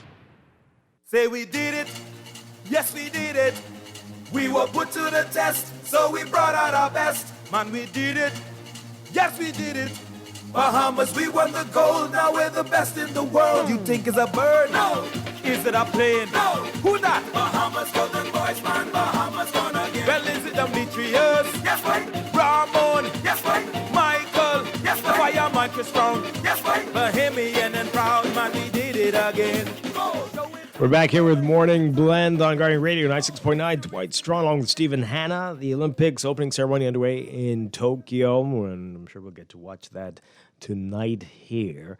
We're expecting some big things from Team Bahamas, and we're going to get periodic updates from our Sheldon Longley, the Guardian sports editor. He sent us this. This was, he said it yesterday, so he's talking about what's going to be happening today. But take a listen to what he's saying in this report from Tokyo from our Sheldon Longley. Right, and good morning, Bahamas. This is Sheldon Longley coming to you live from the Tokyo Olympic Games here in Tokyo, Japan, where it's hot. It's steaming hot. About 90 degrees weather, good weather for some sporting events, for swimming and track and field. Spoke to some of our athletes. They are all settled in and ready to go. First is going to be Giovanna Evans. Isaac Bastian. He's going to be swimming in the men's 100-meter breast on Saturday. That's going to come away like about 8 o'clock here in Tokyo, which is going to be like around 7 o'clock early Saturday morning in the Bahamas. We have Joanna. She's going to be swimming on Sunday. She's going to be going in the 400-meter free. So 2 swimmers are going to be up first for the Bahamas in action here in Tokyo. There's been a little bit of talk about some cancellation of these Olympics at the last hour, with the head of the Tokyo Olympic Organizing Committee coming out and said there's still a chance that the games could be canceled, which could be kind of unfortunate because a lot of athletes are already here. Most of the athletes are already here. A lot of the delegations have already here, and a lot of money has been spent. So, that would be a huge uproar if they was to go ahead and cancel them at this late hour, But that's been some of the talk here in Tokyo so far. Like I said, our swimmers, they are settling and they're ready to go. in track and field, the big question is going to be, will Shawnee do 2 events? Will she do the 200 meters and the 400 meters? She still has up until the Strachan meeting to make a final decision, where it is that she'll contest both. She gave us a little bit of hope at our nationals, if we remember, when she said she'll see when she gets in Tokyo, So I believe she's going to do both events. She stands a very good chance to win the gold in the 4. And she's definitely going to be, I think, in my opinion, in the top 3 in the 200 meters. Even though that's a much harder event for her to win, she's going to be in the running for a gold medal in that event as well. So just waiting to see what happens there. We see that Devon, she's in Hawaii doing a training camp, so she's getting ready for competition. A lot of our track meets are not there and now, so she's not planning on coming until I think Saturday or Sunday. So she is getting ready in the Bahamas, and then she's going to make an appearance here in Tokyo on the weekend. But like I said, it's a 16-member team. Both of the summers there, they're going to be up first this week. Track and field doesn't get started until July 30th. So a lot of them are coming in during the course of the weekend or early next week. The opening ceremony is slated for tomorrow night, Friday night. It gets underway like around 8 o'clock here in Tokyo, which is going to be 7 o'clock early Friday morning in the Bahamas. Like I said, competition gets underway on Saturday. Start things off with Isaac Bastian in the men's 100-meter breast. And then Joanna, she's going to get in the pool on Sunday, which is going to be the women's 400-meter free. So all in all, it's been a pretty exciting time so far. We had a little bit of challenges at the airport. Those of you who are wondering about COVID and restrictions here and the measures that are in place, I can tell you that they're very, very strict. We required 2 negative COVID tests just to get into Japan. And then when we got here, they gave us another one. And then we're supposed to be on a 14-day quarantine, but that really doesn't make any sense because that's just about the entire Olympic Games right there. So they cut it down for us, and we're able to go on Saturday morning, when the games get underway. So we'll be out to the venues to give the Bahamians a first-hand coverage of what's going on here in Tokyo. And like I said, everybody's excited and just ready to go. Just looking forward to it. This is Sheldon Long reporting live from the site of the Tokyo Olympic Games here in Tokyo, Japan. Okay, our Sheldon Longley with a comprehensive report there. And again, we're going to be having periodic updates from Sheldon over the next few weeks. I guess early next week we'll hear about how our swimmers are doing, and then later track and field. And Stephen, you're excited for these? Very few spectators and just zero excitement. Yeah, it's a little weird. But I do hope, even though I'm still kind of calling for us to boycott Paris in 2024, I really do hope that the Bahamas is paying attention to the new sports that are emerging for the Olympics. I really don't know how we didn't get a team together for 3-on-3 basketball. Come on, man. Right? And we really should have a basketball team with all the players in the NBA and in the NCAA. I know it's not easy. The sports reporters here were telling me about what needs to happen and how hard it is to get them together, and how certain teams, professional teams, don't like to lend their athletes out for these things in case they are injured and stuff like that. So it's challenging, but at least 3-on-3. No? Anyway. So stay tuned to the National Guardian and Guardian Radio for updates on Team Bahamas at the Olympics. And we will be following them very closely. All right. We're going to break. When we come back... Actually, if we had 3-on-3... What would happen? If we had 3-on-3, that'd be great. Okay, yes. Because then we could have Buddy, Andre, and Thompson on the CMTM. Okay, maybe. Yeah, that's the whole sentence. Well, that was the whole sentence. Well, hey, or there are a lot of other people too. So I mean, that's easier to put together than a whole team. But anyway, we're going to break. When we come back, Morning Blend Business, we're going to be talking about land ownership and some restrictive covenants that some are saying are outdated and are really holding back some progress. We're going to get into that and explain that. You don't want to miss that coming up. After the news update, this is Morning Blend. Stay with us.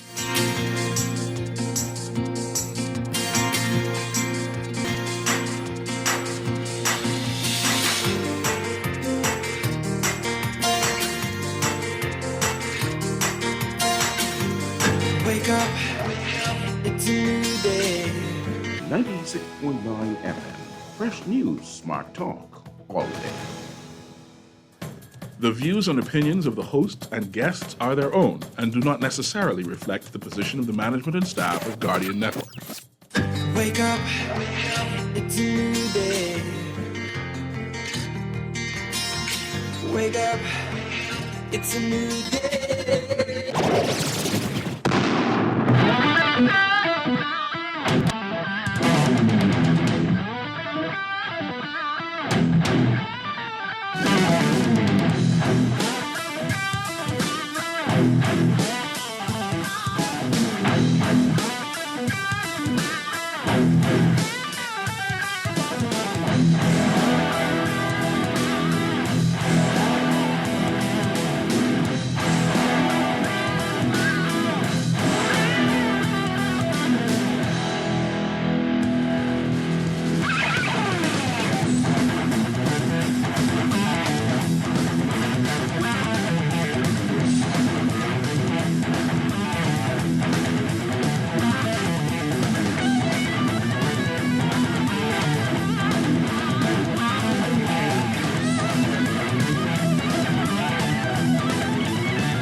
Welcome to Morning Blend Business on this Friday, July 23rd, 2021. Welcome back to our Morning Blend listeners. This morning, we are going to be talking about an interesting concept, restrictive land covenants, and what our guests are saying are outdated and the impact it's having on land and developments here in the country. We're going to get into that with them. Very pleased to welcome back to the show Diane Phillips. Diane has been here a number of times. Great to see you as always. Good morning. And we're trying to figure Mario Carey with Mario Carey Ventures is here with us. Good morning. Great to have you with us. Good morning, Dwight. Good to be here. Thank you. So my co-host Stephen Hanna still with us on Zoom. And explain this whole concept to us. This is the first time I'd heard about it, and you issued a statement on this, and it was published in the Nassau Guardian in a story this week as well. Tell us, as simply as possible, what this is, and then we'll get into why you feel this is a big problem. So basically, restricted covenants are governing laws with regards to development of land. Mm-hmm. So in the simplest terms, town planning can approve a project, the government, but because of the restricted covenants, that project can be declined. Mm-hmm.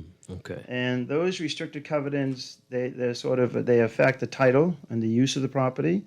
And for most of the property that's being impacted now, those covenants were established way back in the 50s or the 60s for personal reasons, for lifestyle reasons, for wanting to not allow growth to happen. People wanted to have their privacy. They wanted to not be impacted by development. So very specific, right? Give us some examples of what they were like. Well, let's just give an example going into the Old Fort area. You'll see a lot of vacant land out there. The original owners of Old Fort, there was a certain group, and when you communicated with them about doing real estate transactions, they would say, our intent is to be quiet. We want peace and quiet. We don't want a lot of people. We want to be very sort of isolated, not a lot of development. So when they were selling the land, they were very specific as to what the land use would be, low density. And so example, if you have a property that was zoned residential, right, back then, back in the 50s, 60s, now should be apartments, condos, right? That is the highest and best use. That highest and best use will meet all of the government requirements with far as in and out, access, utilities, all of the things that government would approve. But that covenant is saying, no, you cannot do that development. So it can't be multifamily, only single family. Only single family. Right. And that's not the highest and best use for land. For example, if it's a 3-acre tract of land, who wants to build a house on a 3-acre tract of land today? If that makes sense. Yeah. Yeah. Right. So what happens is a lot of Bahamians, what I have noticed, because I've been in conversations, they own these properties, right? And it keeps coming up. They're like, okay, Mario, we have plans, drawings to do this. We want to talk to you about doing an appraisal. We want you to help us sell it. And then I said, hold on. Unfortunately, you're not going to be able to develop this property. And they're shocked, right? And I'm saying, well, because, and they go, why? I said, well, because I know the restricted covenants in this area is only going to allow you to do this. And they go, and again, it's mostly Bahamians, right? So that I kind of get into the conversation. And I said, well, something is wrong with this. So if we have Bahamians who have an opportunity to empower themselves through the real estate industry where there's a lot of wealth being developed on a consistent basis, and because of the ownership of the covenants, they can't do it. Right. And this is not only in very wealthy communities. We're seeing this in many different areas, right? I know of an area in the east, in Winton, where they're told that this cannot be multifamily. This is only for single family, and there's nothing you can do about it. No, that's more of zoning. Okay, so let's talk about the difference. Right. Right. So zoning is, if you have a residential house here, single family, and that whole community is zoned single family. That's totally different, right? So this is sort of a land use. The government will allow the zoning of the restricted covenants is telling you that we're not going to allow you to build that. Does that make sense? Okay. And there is actually a history to restrictive covenants that goes back and is kind of evil in a way. The first time I ever encountered it was when my family moved into Boca Raton, Florida, and was shocked to find out that we could not build in the same community where my now late father, best friend lived. It was called Royal Palm Yacht and Country Club, and it was the first gated community in that area. There was nothing in Boca Raton, so they built this one lovely community, and we weren't allowed in because we were Jewish. Wow. So the restrictive covenants actually did not just cover the use of the land, it covered who could get in and who couldn't. You're not good enough, we don't want your kind. And that's what restrictive covenants with land is saying now in a different form. We don't want your kind. Well, what happens is the owners or the people that can make a decision of the covenants, they have special needs. So they have made developments around their property, be it retail, be it whatever they want to do. So this is a way to stem competition. Think about it. So if I allow you to build a retail space and get the property, the rezoning is approved, but to get you to be able to use the land based on what you want to do, now you're competing with my property, and that's just not right. Right? I don't think it's a right. And again, if the government is approving it, it meets all the requirements of the government, and here you are, Bahamian, and you want to do a development. But back to Di's thing about Boca, we saw some of that again in the condos when you go into a condominium and that they tell, right? Right. So imagine you're a family, you buy a condo, and then you have a kid, and they're telling you that you have to go. Right. You have to leave because you've had a child while you're living in your home. That's a restricted covenant. Right. And things with pets as well, I guess. So it's always a matter of property rights, privacy versus the public good versus the private rights, and it's a very, very thorny issue. It's not an easy one to solve because if you were one of those people who didn't want a lot of commercial development and you said, okay, I bought here a long time ago and I love it here and I don't want it. On the other hand, things change. And for instance, some of those homes along the Eastern Road that you were talking about have been up for sale for years because nobody wants to have a home that they have to maintain like they used to have to 50 or 75 years ago with the kind of staff that would take. Just the cost of painting one of those homes is more than all of us here could afford to do, together. And so I think we have to be malleable, flexible, and realize that land is the highest and best use is what appraisers go by. It's what government needs for taxation purposes. In my column in the other paper today, I discussed the fact that our tax policies they're backwards because they reward you for not caring for your property, or your property tax responsibility or liability is less if your property's in really bad shape. Yeah. So how widespread do you think it is? I mean, how many people are affected by this? What are we looking at? And is it just in New Providence, on other islands as well? I have a follow-up question. Yeah. Sure. Okay. Mm-hmm. Go ahead. Did you want me to answer? Yes. I mean, I think it's widespread enough to be brought to the attention of policymakers. And I think if the government of this country approves a project, that should be the ruling voice. That's what I think. Right. So I think that they should have the ability to overrule the restricted covenants, the government, right? So to give you another example, Dime, and then we can go to the question. On Paradise Island, and everybody knows about Royal Caribbean, they bought all the land on Paradise Island.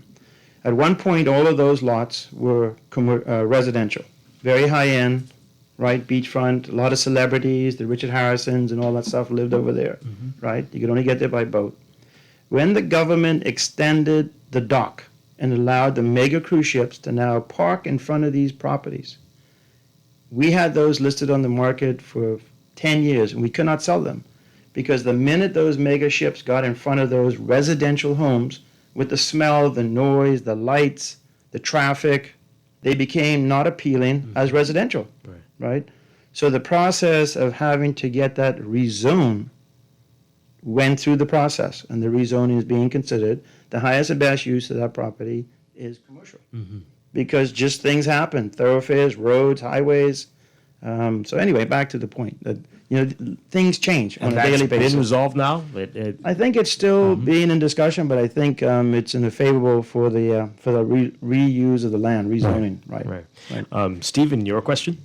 To your point, where you talk about it was a property, residential, and because of certain changes, it no longer was desirable or is unsuitable. I'm trying to grasp are you guys for or against the covenant protections or restrictions? Because I'm thinking inside the not so far out west or out east, but where the majority of people live, even something as simple as right off of East Street on East Street South, the persons who live across the street from the Burger King, they probably would have appreciated something like this because they were on the news complaining about, we don't want this development because this development is physically impacting our homes and stuff. So I could see where something like this would be beneficial, even in supposed low-cost housing areas,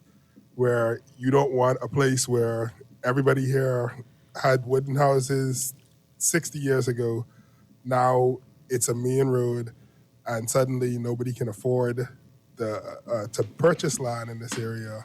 And now we have a bunch of expensive stores with no parking space because these were all formerly residential areas. So it's like I could see where something like this would make sense in certain areas. Are you guys saying that this is a bad thing across the board, or are you saying that you guys want this for some things but not everything?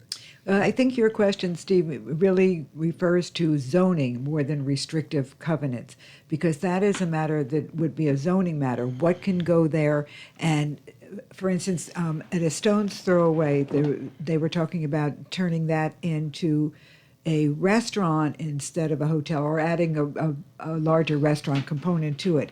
And a lawsuit was brought to stop it because there were people who lived in the area and felt that the traffic it would attract would be inconvenient and troublesome and so forth. They didn't want it. I don't know where that stands right now, but they had the right to protest it.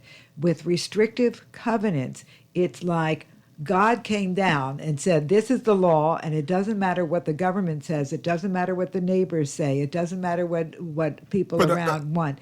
It takes precedence over everything. So that's what I'm saying. That's why I feel like something like that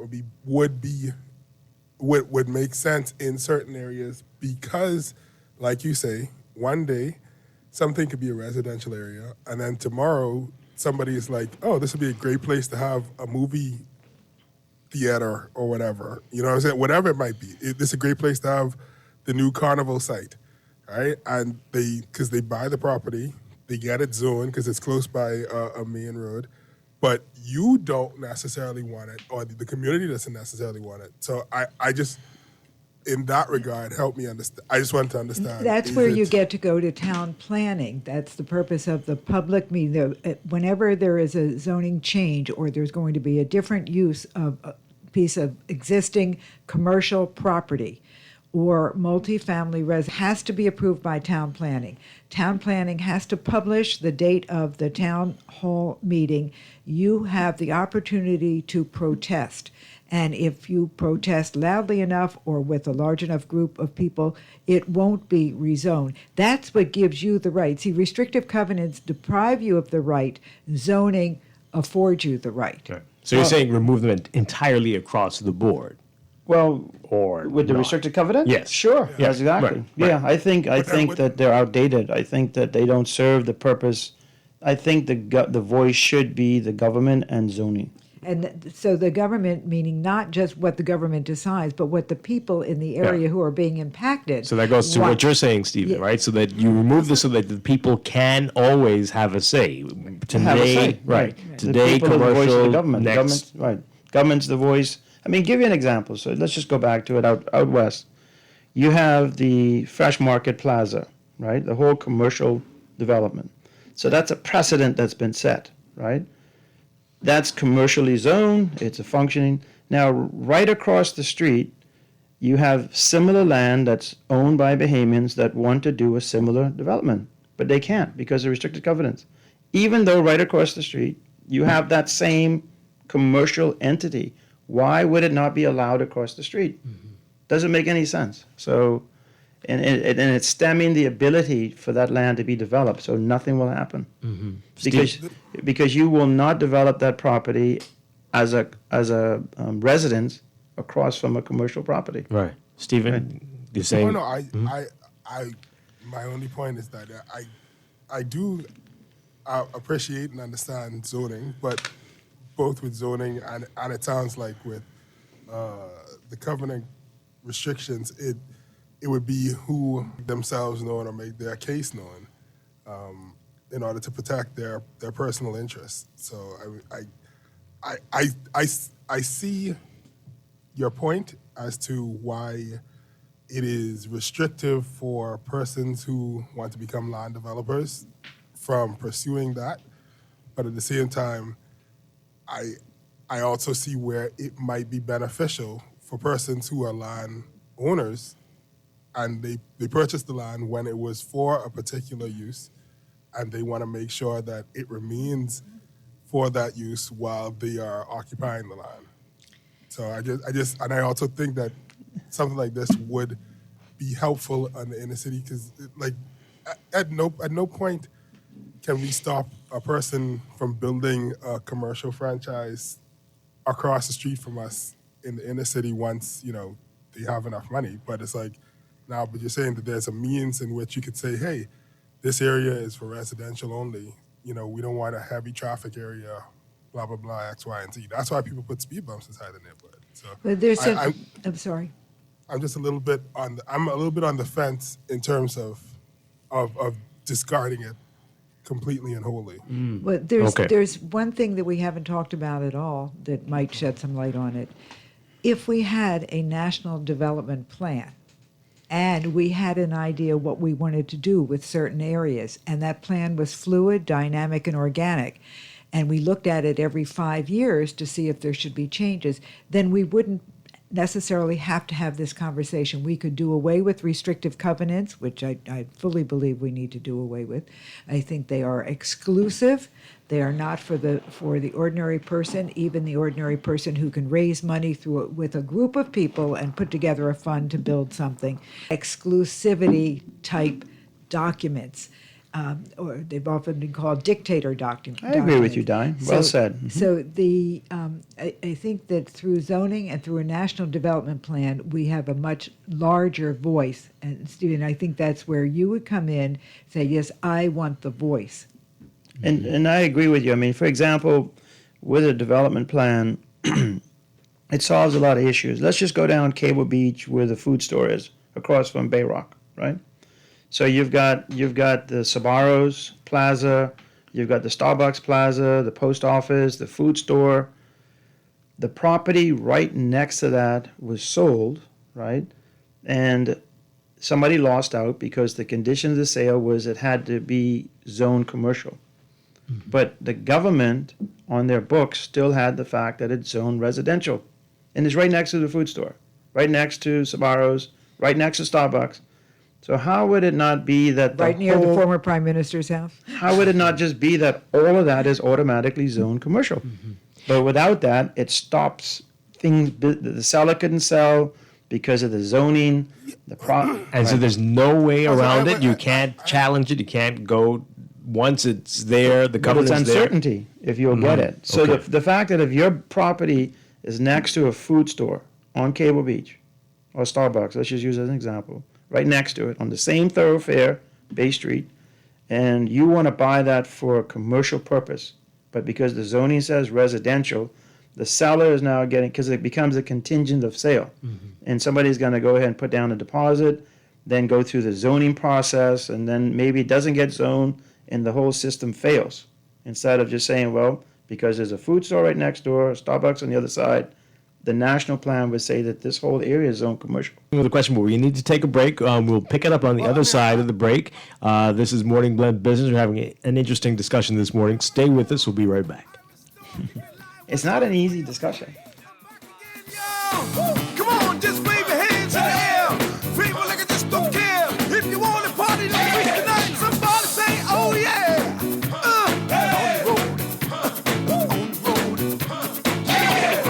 Swanky was on the road.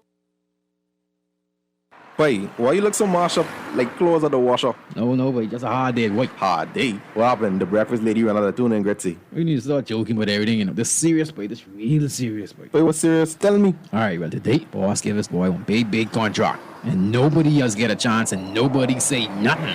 Boy, you know that ain't right. You know government contracts ain't supposed to go that way. Yeah, but nobody's saying nothing. Boss man just tell people to sign the papers. Then he send me to meet his boy downtown and collect this envelope. You need to tell somebody. You need to become a whistleblower. You know I's a real man, but I never blow no whistle. I be drunk all my life and junk, you know. No way. A whistleblower is someone who tells people what they see when they see something wrong happening at work. But I ain't no whistleblower, and I ain't no snitch. I still white there, you know. But ain't nobody can know it's you. All you gotta do is call Crime Stoppers, or you could text them from inside the Crack Crime Bahamas app. They don't ask about you, and your call goes straight through to Miami, so nobody know you is. And if you text, your message get mixed up like Kong Salad. Call 328-8477 from Nassau or 242-300-8477 from the Family Islands. You invest in your children, your home, and your community.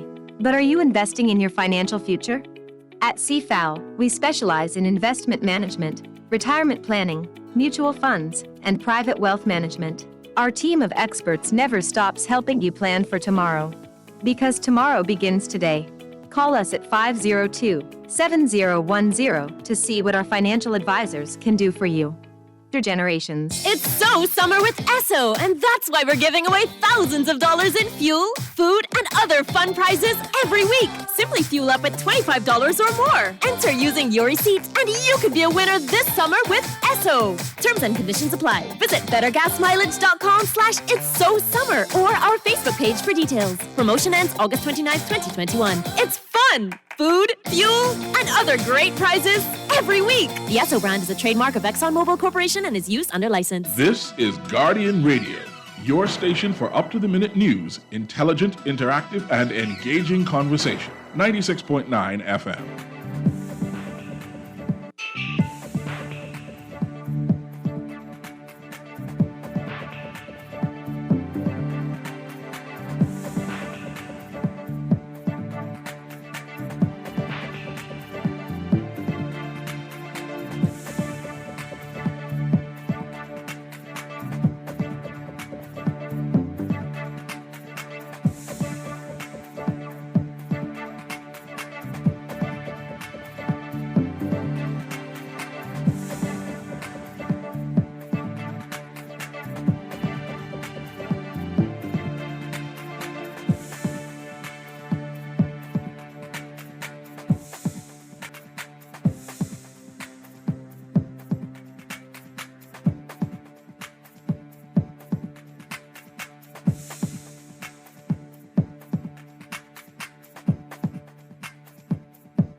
It's time for your morning business report brought to you by CFAL.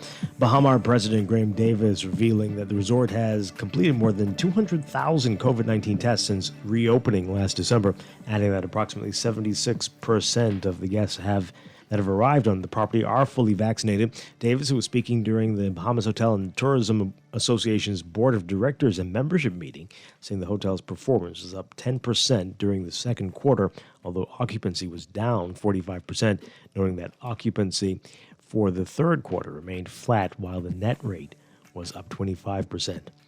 There were 201,628 total passenger movements through Lyndon Pindling International Airport in June, a 46% variance from the 376,248 recorded in June 2019. That's according to company Chief Executive Officer Vernice Walking. She says while numbers are not the same as pre-pandemic levels, there's been continued improvement month over month, which shows that the Bahamas is closing the gap. The country took its first steps towards implementing a global minimum corporate income tax after the government met with financial industry stakeholders to brief them on the adoption of the OECD G20 inclusive framework on base erosion and profit shifting. The Bahamas has agreed in principle to adopt the policy, which calls for the implementation of a global minimum corporate income tax of at least 15%. You can get details on this story in today's Guardian Business section. And Deputy Prime Minister and Minister of Public Works Desmond Bannister announcing that the government has awarded a contract to Tyler Technologies to implement an electronic permit review and inspection system during a webinar hosted by Bahamas engineers and architects and allied professionals under the theme Reimagining the Construction Industry, Driving Innovation and Change. Bannister said that the system supporting documents to be submitted online or in person at the Building Controls Division permit counter. Again, details on that in today's Guardian Business section. Overseas European markets opened higher today after a mixed day of trading in Asia amid persisting worries that the more contagious Delta variant of COVID will dent recoveries from the pandemic. Benchmarks rose in Paris, London, and Frankfurt, but fell in Hong Kong and Shanghai. Tokyo closed for a holiday. Investors are nervous about the risk that the more contagious Delta variant will have, which is spreading rapidly, and that this might disrupt the recovery from last year's pandemic shocks. Thailand reported a daily record of 14,575 cases today, with 114 deaths as a stricter set of limits went into effect in many areas. The central bank there has said this latest worst outbreak could cause the economy to contract by as much as 2% this year instead of the recovery it had earlier forecast. Closer to home, in your Market Watch recapping trading on the BISX from Thursday, Focol moving 1,500 shares, up 9 cents to $3.90. Consolidated Water down 2 cents to $2.41. Emira Incorporated unchanged at $11.24. The BISX All Share Index closing at 1,967.97, up 3.99. That's your Market Watch, and that is your morning business report brought to you by CFAL, growing wealth for future generations.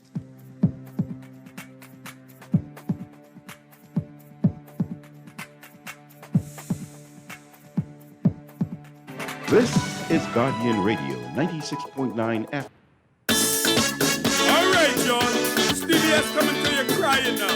Look here. I miss my woman, man. I need my woman to come back home. Look here. If you can get my woman, I give you $5,000. The phone number is 557-2976. Please call me, man. Please bring her home. All right? Watch this now. I can sing you something. Look here. And we are back here with Morning Blend Business on Guardian Radio 96.9. Dwight Strachan along with Stephen Hanna. We are talking with Mario Carey and Diane Phillips, talking about some land issues, starting off with restrictive covenants that we're going to get into some other issues. But it is challenging to sort out the differences between the zoning and versus the restricted covenant. But is there an easy way to figure out which one is the one that's impacting you at this time? Or you just need to know the land that you're dealing with? I think the landowners really need to take it upon themselves to read their conveyances when they bought the property. And, they might have bought it 15 years ago and not be aware that it exists. And then I think the landowners should try to become one voice, is the way I would look at it. Right. Yeah. And it is, and a lot of times things dealing with real estate are somewhat always complex. That's why you hire lawyers, real estate professionals to help you navigate. But in the West and on Paradise Island, restricted covenants should be concerning, and it should be addressed from the national level. And so these take away the rights of the zoning authorities. Is that what it does, essentially? Right. So they have no say, so the public can't come forward and say, we don't mind commercial, we want this to be restricted. Well, to be residential, we don't have a say at all. Don't have a say.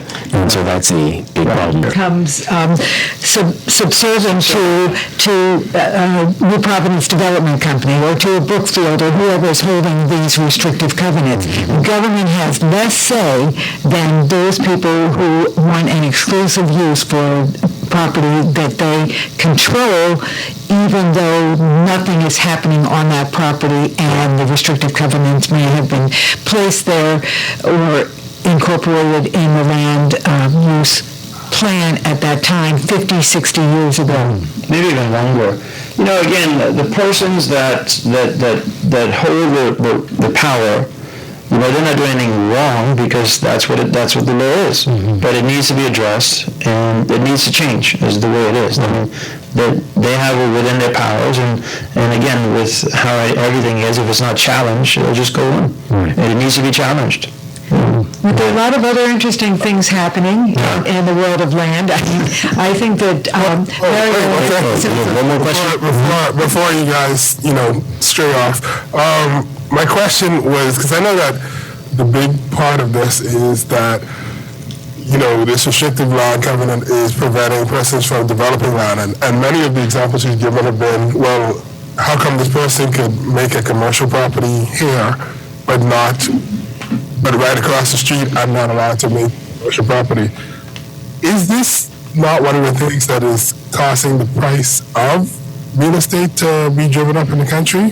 Where it's like everybody wants to sell either commercial property or they want to sell really expensive land to foreigners, and it's driving the price of land up across. Good question. Yeah, and it is. It not only just the land value, because it impacts the supply and demand for that land use, but also the rental income, right? The only owner of retail or commercial space, and you are not allowing any competition to develop around you, you can dictate your rental rates and your land value.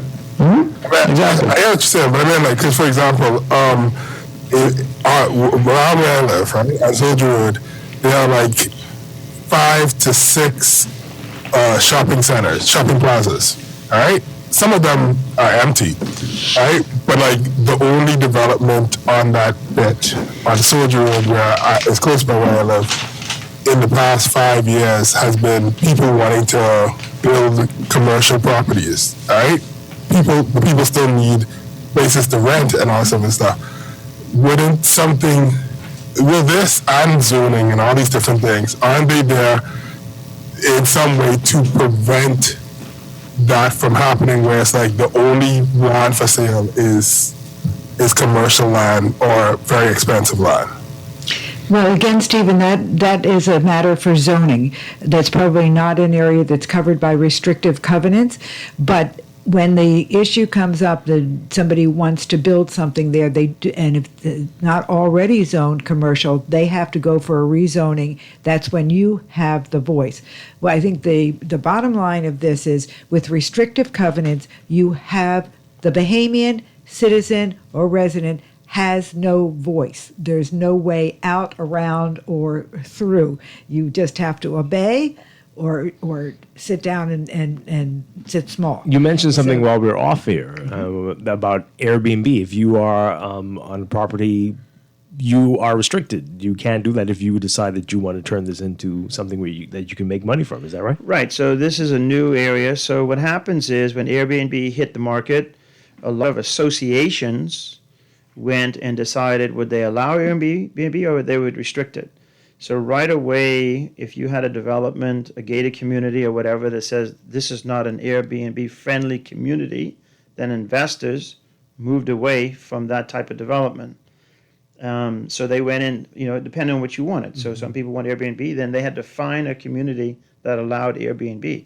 So that whole dynamic shifted. Is one more profitable than the other? Not necessarily, because some people it's appealing to live in a community that does not allow Airbnb, but some people would buy in one that allows it because they're looking for a return on their investment. People prefer the peace and quiet, not rowdy parties, know who your neighbors are, versus some people are just about, they want to use it some and rent it out. So that dynamic shift when Airbnb came into the market, right? So we'll see developers now, as a realtor, we'll ask them, is this Airbnb friendly, right? Or is it not, right? And, so what areas exactly are protected by the restricted covenant? I mean, or what make, because I constant reply being that there's a difference between zoning and restrictive covenants, and that may fall more under zoning. So how does restrictive covenants work? Who is eligible? Who puts them in place? So Stephen, just to help real quick, we're sort of probably seeing this more in land that's owned by New Providence Development Company. That's a company that's traded on the Canadian Stock Exchange. And you think that the growth of the island at the moment is going west. That's kind of where all the land is, going pretty much from, I don't know, the Five Finger Roundabout on Saunders Beach, going west all the way out to Clifton Heritage Park. That is where the growth of the island's going, even towards Coal Harbor, Albany. And so a lot of that land in that area, a lot of it, majority of it, is controlled by a company, and that company has the restricted covenants, and that's just a fact, right? And they have the say on what can be developed in that area, going to allow you to build something that will compete with them. And what we've seen is probably not. Do you see it on Family Islands as well? Do we have these? I haven't really seen that much on the Family Islands. I must say I haven't, right? Mostly Paradise Island. But what has hampered growth and the ability of Bahamians to do well on Family Islands is areas like Savannah Sound in Eleuthera. Because Eleuthera is just popping. It is the newly discovered secret of the Bahamas. Property values in certain areas, even in Rainbow Bay, which is a little bit out of the way between Governors and the North Airport, North End. Those property values have doubled in a year. But in Savannah Sound, because all of that is commonage and some of the most beautiful land in the Bahamas, you can't do anything with it. The commonage land. But that is a good point. I wanted to mention Eleuthera. We're noticing a huge interest in Eleuthera, right? And again, it has all of the right boxes to tick with airlift, with cargo, with the ferry. Now with the medical facilities, because what Dr. Arlington Lightbourne has done for that island has been amazing with 3 clinics. A small one in Lower Bogue, one in Spanish Wells, and the big one in Governors, which is like a mini hospital. So they've got emergency care, they've got minor surgery, they've got x-ray, lab work, everything. That makes a big difference on the island, whether they're foreign or local. There's a comfort in knowing and a security in knowing that there is good medical care nearby. And they've got several doctors, plus Dr. Harold Munnings comes in for internists. There's an eye doctor who comes in. Then you got research facilities for marine. You got agriculture. Yeah, you got the island You've got good roads. You've got good soil. You've got good water. And what's happening is Spanish Wells property is being bought up so quickly because Harbor Island is just, property values have become just insane. Unachievable. I think Harbor Island has 17 billionaires, if not more, that lives on that island by itself. So are we in danger of all of Eleuthera becoming like this, where people are going to be priced out of the market? Is it getting to that point? Well, what I would say is that if people are looking to make an investment, Eleuthera is a good place to look. It's probably now. It's growing. It's already moving. Yeah. And what is available? Is there beachfront? There's a lot of everything. Land. Beachfront, hilltop views, infrastructure. And you can still, I think we were looking at something in Rainbow Bay for $60,000 for a residential lot on the hill. Less than that on the hill with infrastructure, right? And with access to a beach. So anyway, just Nassau is sort of slowly in its own way becoming a city. And with that city, land values will go up, supply and demand. You can't deny that. So if for Bahamians to want to be able to afford land, there's only so much you can do. The government, I think they did a policy where in the Westridge area, they made lots affordable, which I think is a very, very good gesture in the right direction. And, but anyway, so Luthra, if somebody was to say, Mario, where would I look to invest? I would say Luthra. Yeah. Right. Wow. Yeah. Tell us more about the commonage land issue and how that is restricting or preventing the development that you were talking about.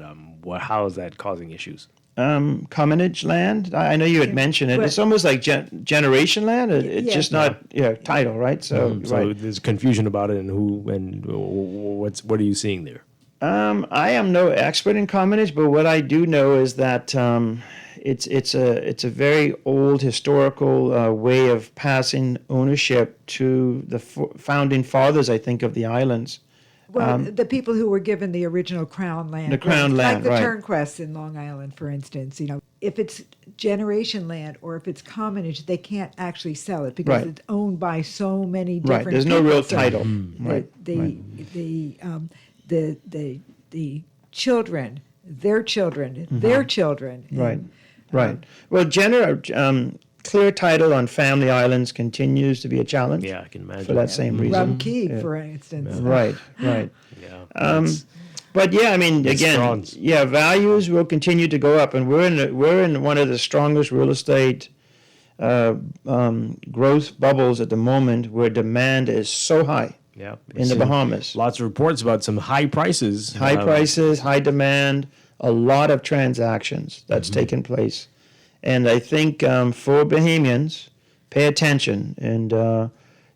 I always say buy cheap cars and good real estate because that is where you will create your wealth. Get together with a professional and be advised and look for deals. Yeah. So again, what about those who are like, I'm not going to be able to afford anything? What can they do right now? You look at the other islands. You say Luther, there's still some land available. Are they take a look at closely? Yeah, I mean, that's a good question, but I think what they should do is really sit and consult with a professional because that's what we do. We find solutions, right? And we can achieve. I mean, that's how we make deals. That's how real estate happens, right? So if you are determined and if it's real and if you want to make an investment, go and hire and consult with a professional. It doesn't cost you anything. And rely on their expertise and let them do their job. Well, it's interesting because Bahamians can almost always raise money through family and friends and people they know when there's something they really want to do, open a little business, a mom and pop shop, whatever. Somehow or another, they manage to gather the money and often without going through a bank.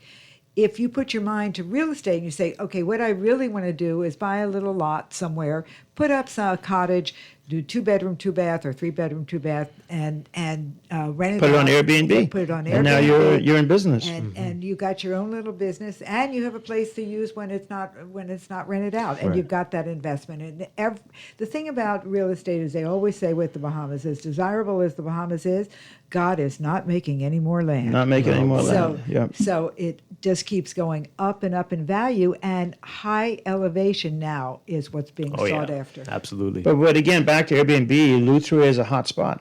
That's the beauty of it. A lot of people like to visit Luthra because they have so much you can do from there. Yeah. You can branch to Spanish Wells, go to Harbor Island. You got the whole island to explore. You can fish in with culture, right? So, and it is beautiful, as you said before. Let's take this call. Good morning, caller, and Morning Blend Business. Good morning. Good morning, Dwight. Hi. That's Dwight, right? Yes, it is. You're live on the air. All right. I'd like to make a point concerning land for humans in Bahamas. We are at a stage now, we are at a time now, we need to migrate. We need to stretch out and look beyond our soul. We need to get people in Andres, basically all our family, because we have a chain of land. We have land. We rich. We don't need to be in debt by these debtors. And we ain't get our inheritance yet. As Bahamians, we have a right to this land. And we should be now giving land to Bahamians on incentive. Let them choose their land, their island, Let them migrate to their island. Let them develop the land. The government will have stakes in it. They'll be getting a stipend every year from a Bahamian. Once you prove that you are Bahamian from our independent, from family, you deserve a short of this land. The land shouldn't be outpriced for Bahamians. The land is for Bahamians. Let's get this right. We can do this right because we got land vacant, unoccupied, and ain't doing nothing. And we got everybody in here piled up. If any rain or wind blow, somebody get hit. Why? Because too much people in Nassau. Andres is a big vacant land. We could fit that Nassau in there 20 times. Yeah. And we ain't even talking the rest of our island. So let's get this thing right. Vision, definitely. infinity. It's a good Thank point. you very much. Thank you. Good Yeah. point. A lot of potential out there. A lot of land. And there are advantages or benefits for Bahamian tax and undeveloped land in the Family Islands. Family where, Islands, where right. foreigners do. Right. You're right. You're right. I mean, you think about it. If we have a commodity that's similar to gold or whatever other commodity, oil, it's our land. And if you approach it from a national perspective, strategizing, how do you use it to develop the country? It can happen if you want it to make it happen, right? Yeah. So, yeah. All right, let's take our final break, and then we'll be back to wrap things up. This is Morning Blend Business on this Friday morning. Stay with us. We'll be right back. Travel near and far, yes, he wanna be a star. Learning all he can, it's a chance he's got to take. Like so many people did, looking for to be great. Spanky, on the road, he's on the road, he's on the road, he's on the road. Far away from whom he was never seen before. Trying to make $1, he struggle year after year. They seen the best show in town for $25 a night. I know I could do better than this, but I tried for the talent search. Spanky, I got to go. Boy, you know what going down tomorrow? No, boy, what happening? Joe bringing these knives to school. He could do Junior in. For what? Boy, he fooled with Joe girl. Mother sick. And you know, John, you don't back down for nothing. So that means you got a big fight tomorrow. So whose side you on? Side? I trying to stay in school, not Simpson Penn. We gotta tell somebody about this fight. Tell somebody. I ain't no snitch. I mean cool, you know. Boy, if you so cool, then you need to stay in school and stay out of the fight. Yeah, but if I don't hang on Joe's side, how many boys coming for me next? All right, so we definitely gotta tell somebody. We gotta prevent the fight. What I say, I don't want nobody call me snitch. We could just call Crime Stoppers. You could report what you know, and nobody gotta know it's you. So how did I boy? All you gotta do is call them, or you text them through the Crack Crime Bahamas app, and nobody can know it's you. Then the police come looking for me for more info, and when they finish with them, Joe them coming looking for me? When you call Crime Stoppers, the calls go directly to Miami, and they don't ask nothing about you. Then if you get the pen from them, and they can claim a reward later using that same pen. Plus, everything's scrambled, so nobody can read what you're saying. Call 328-8477 from Nassau or 242-300-8477 from the Family Islands. Turn the keys to your own home with CIBC First Caribbean. We'll give you time to relax when you move in by waiving your first 3 monthly mortgage payments and commitment fees. Get up to 95% financing on your mortgage and a pre-approved Visa Gold or Platinum credit card with 5,000 bonus reward points and more. Visit CIBCFCIB.com/realtors-hub to connect with a realtor to make the home search easier. Finance your new home base with CIBC First Caribbean. Terms and conditions apply for details. This is Guardian Radio 96.9 FM, Nassau, Bahamas. This is Guardian Radio, your station for up-to-the-minute news, intelligent, interactive, and engaging conversation. 96.9 FM.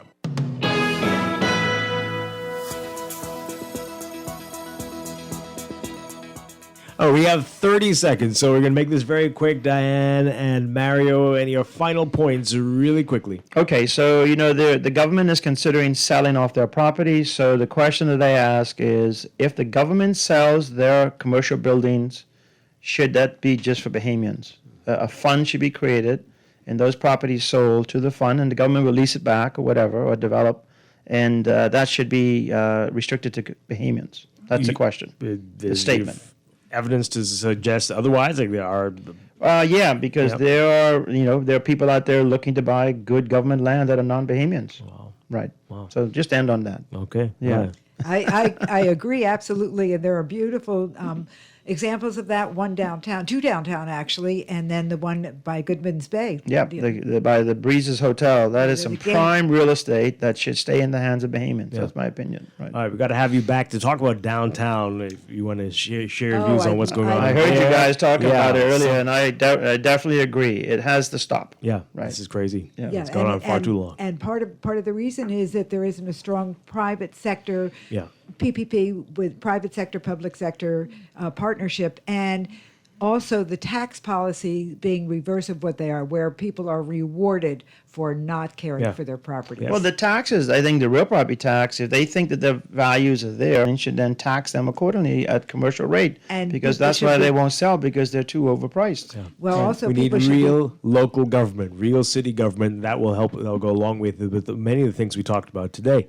But that's a whole other show. We're going to have you back I'd for love that. to do that Yeah? one. Okay. Dwight, it's a Phillips, pleasure, man. Really. Mario Good Carey, to be here. finally. Yeah. We'll have you back soon. Stephen Hanna, always a pleasure. Thank you so Stephen, much. yep. And we will be back next week, Monday, with more Morning Blend and Morning Blend Business here on Guardian Radio 96.9. Have a great one, everybody. On the clock with Aaron Green next. All righty.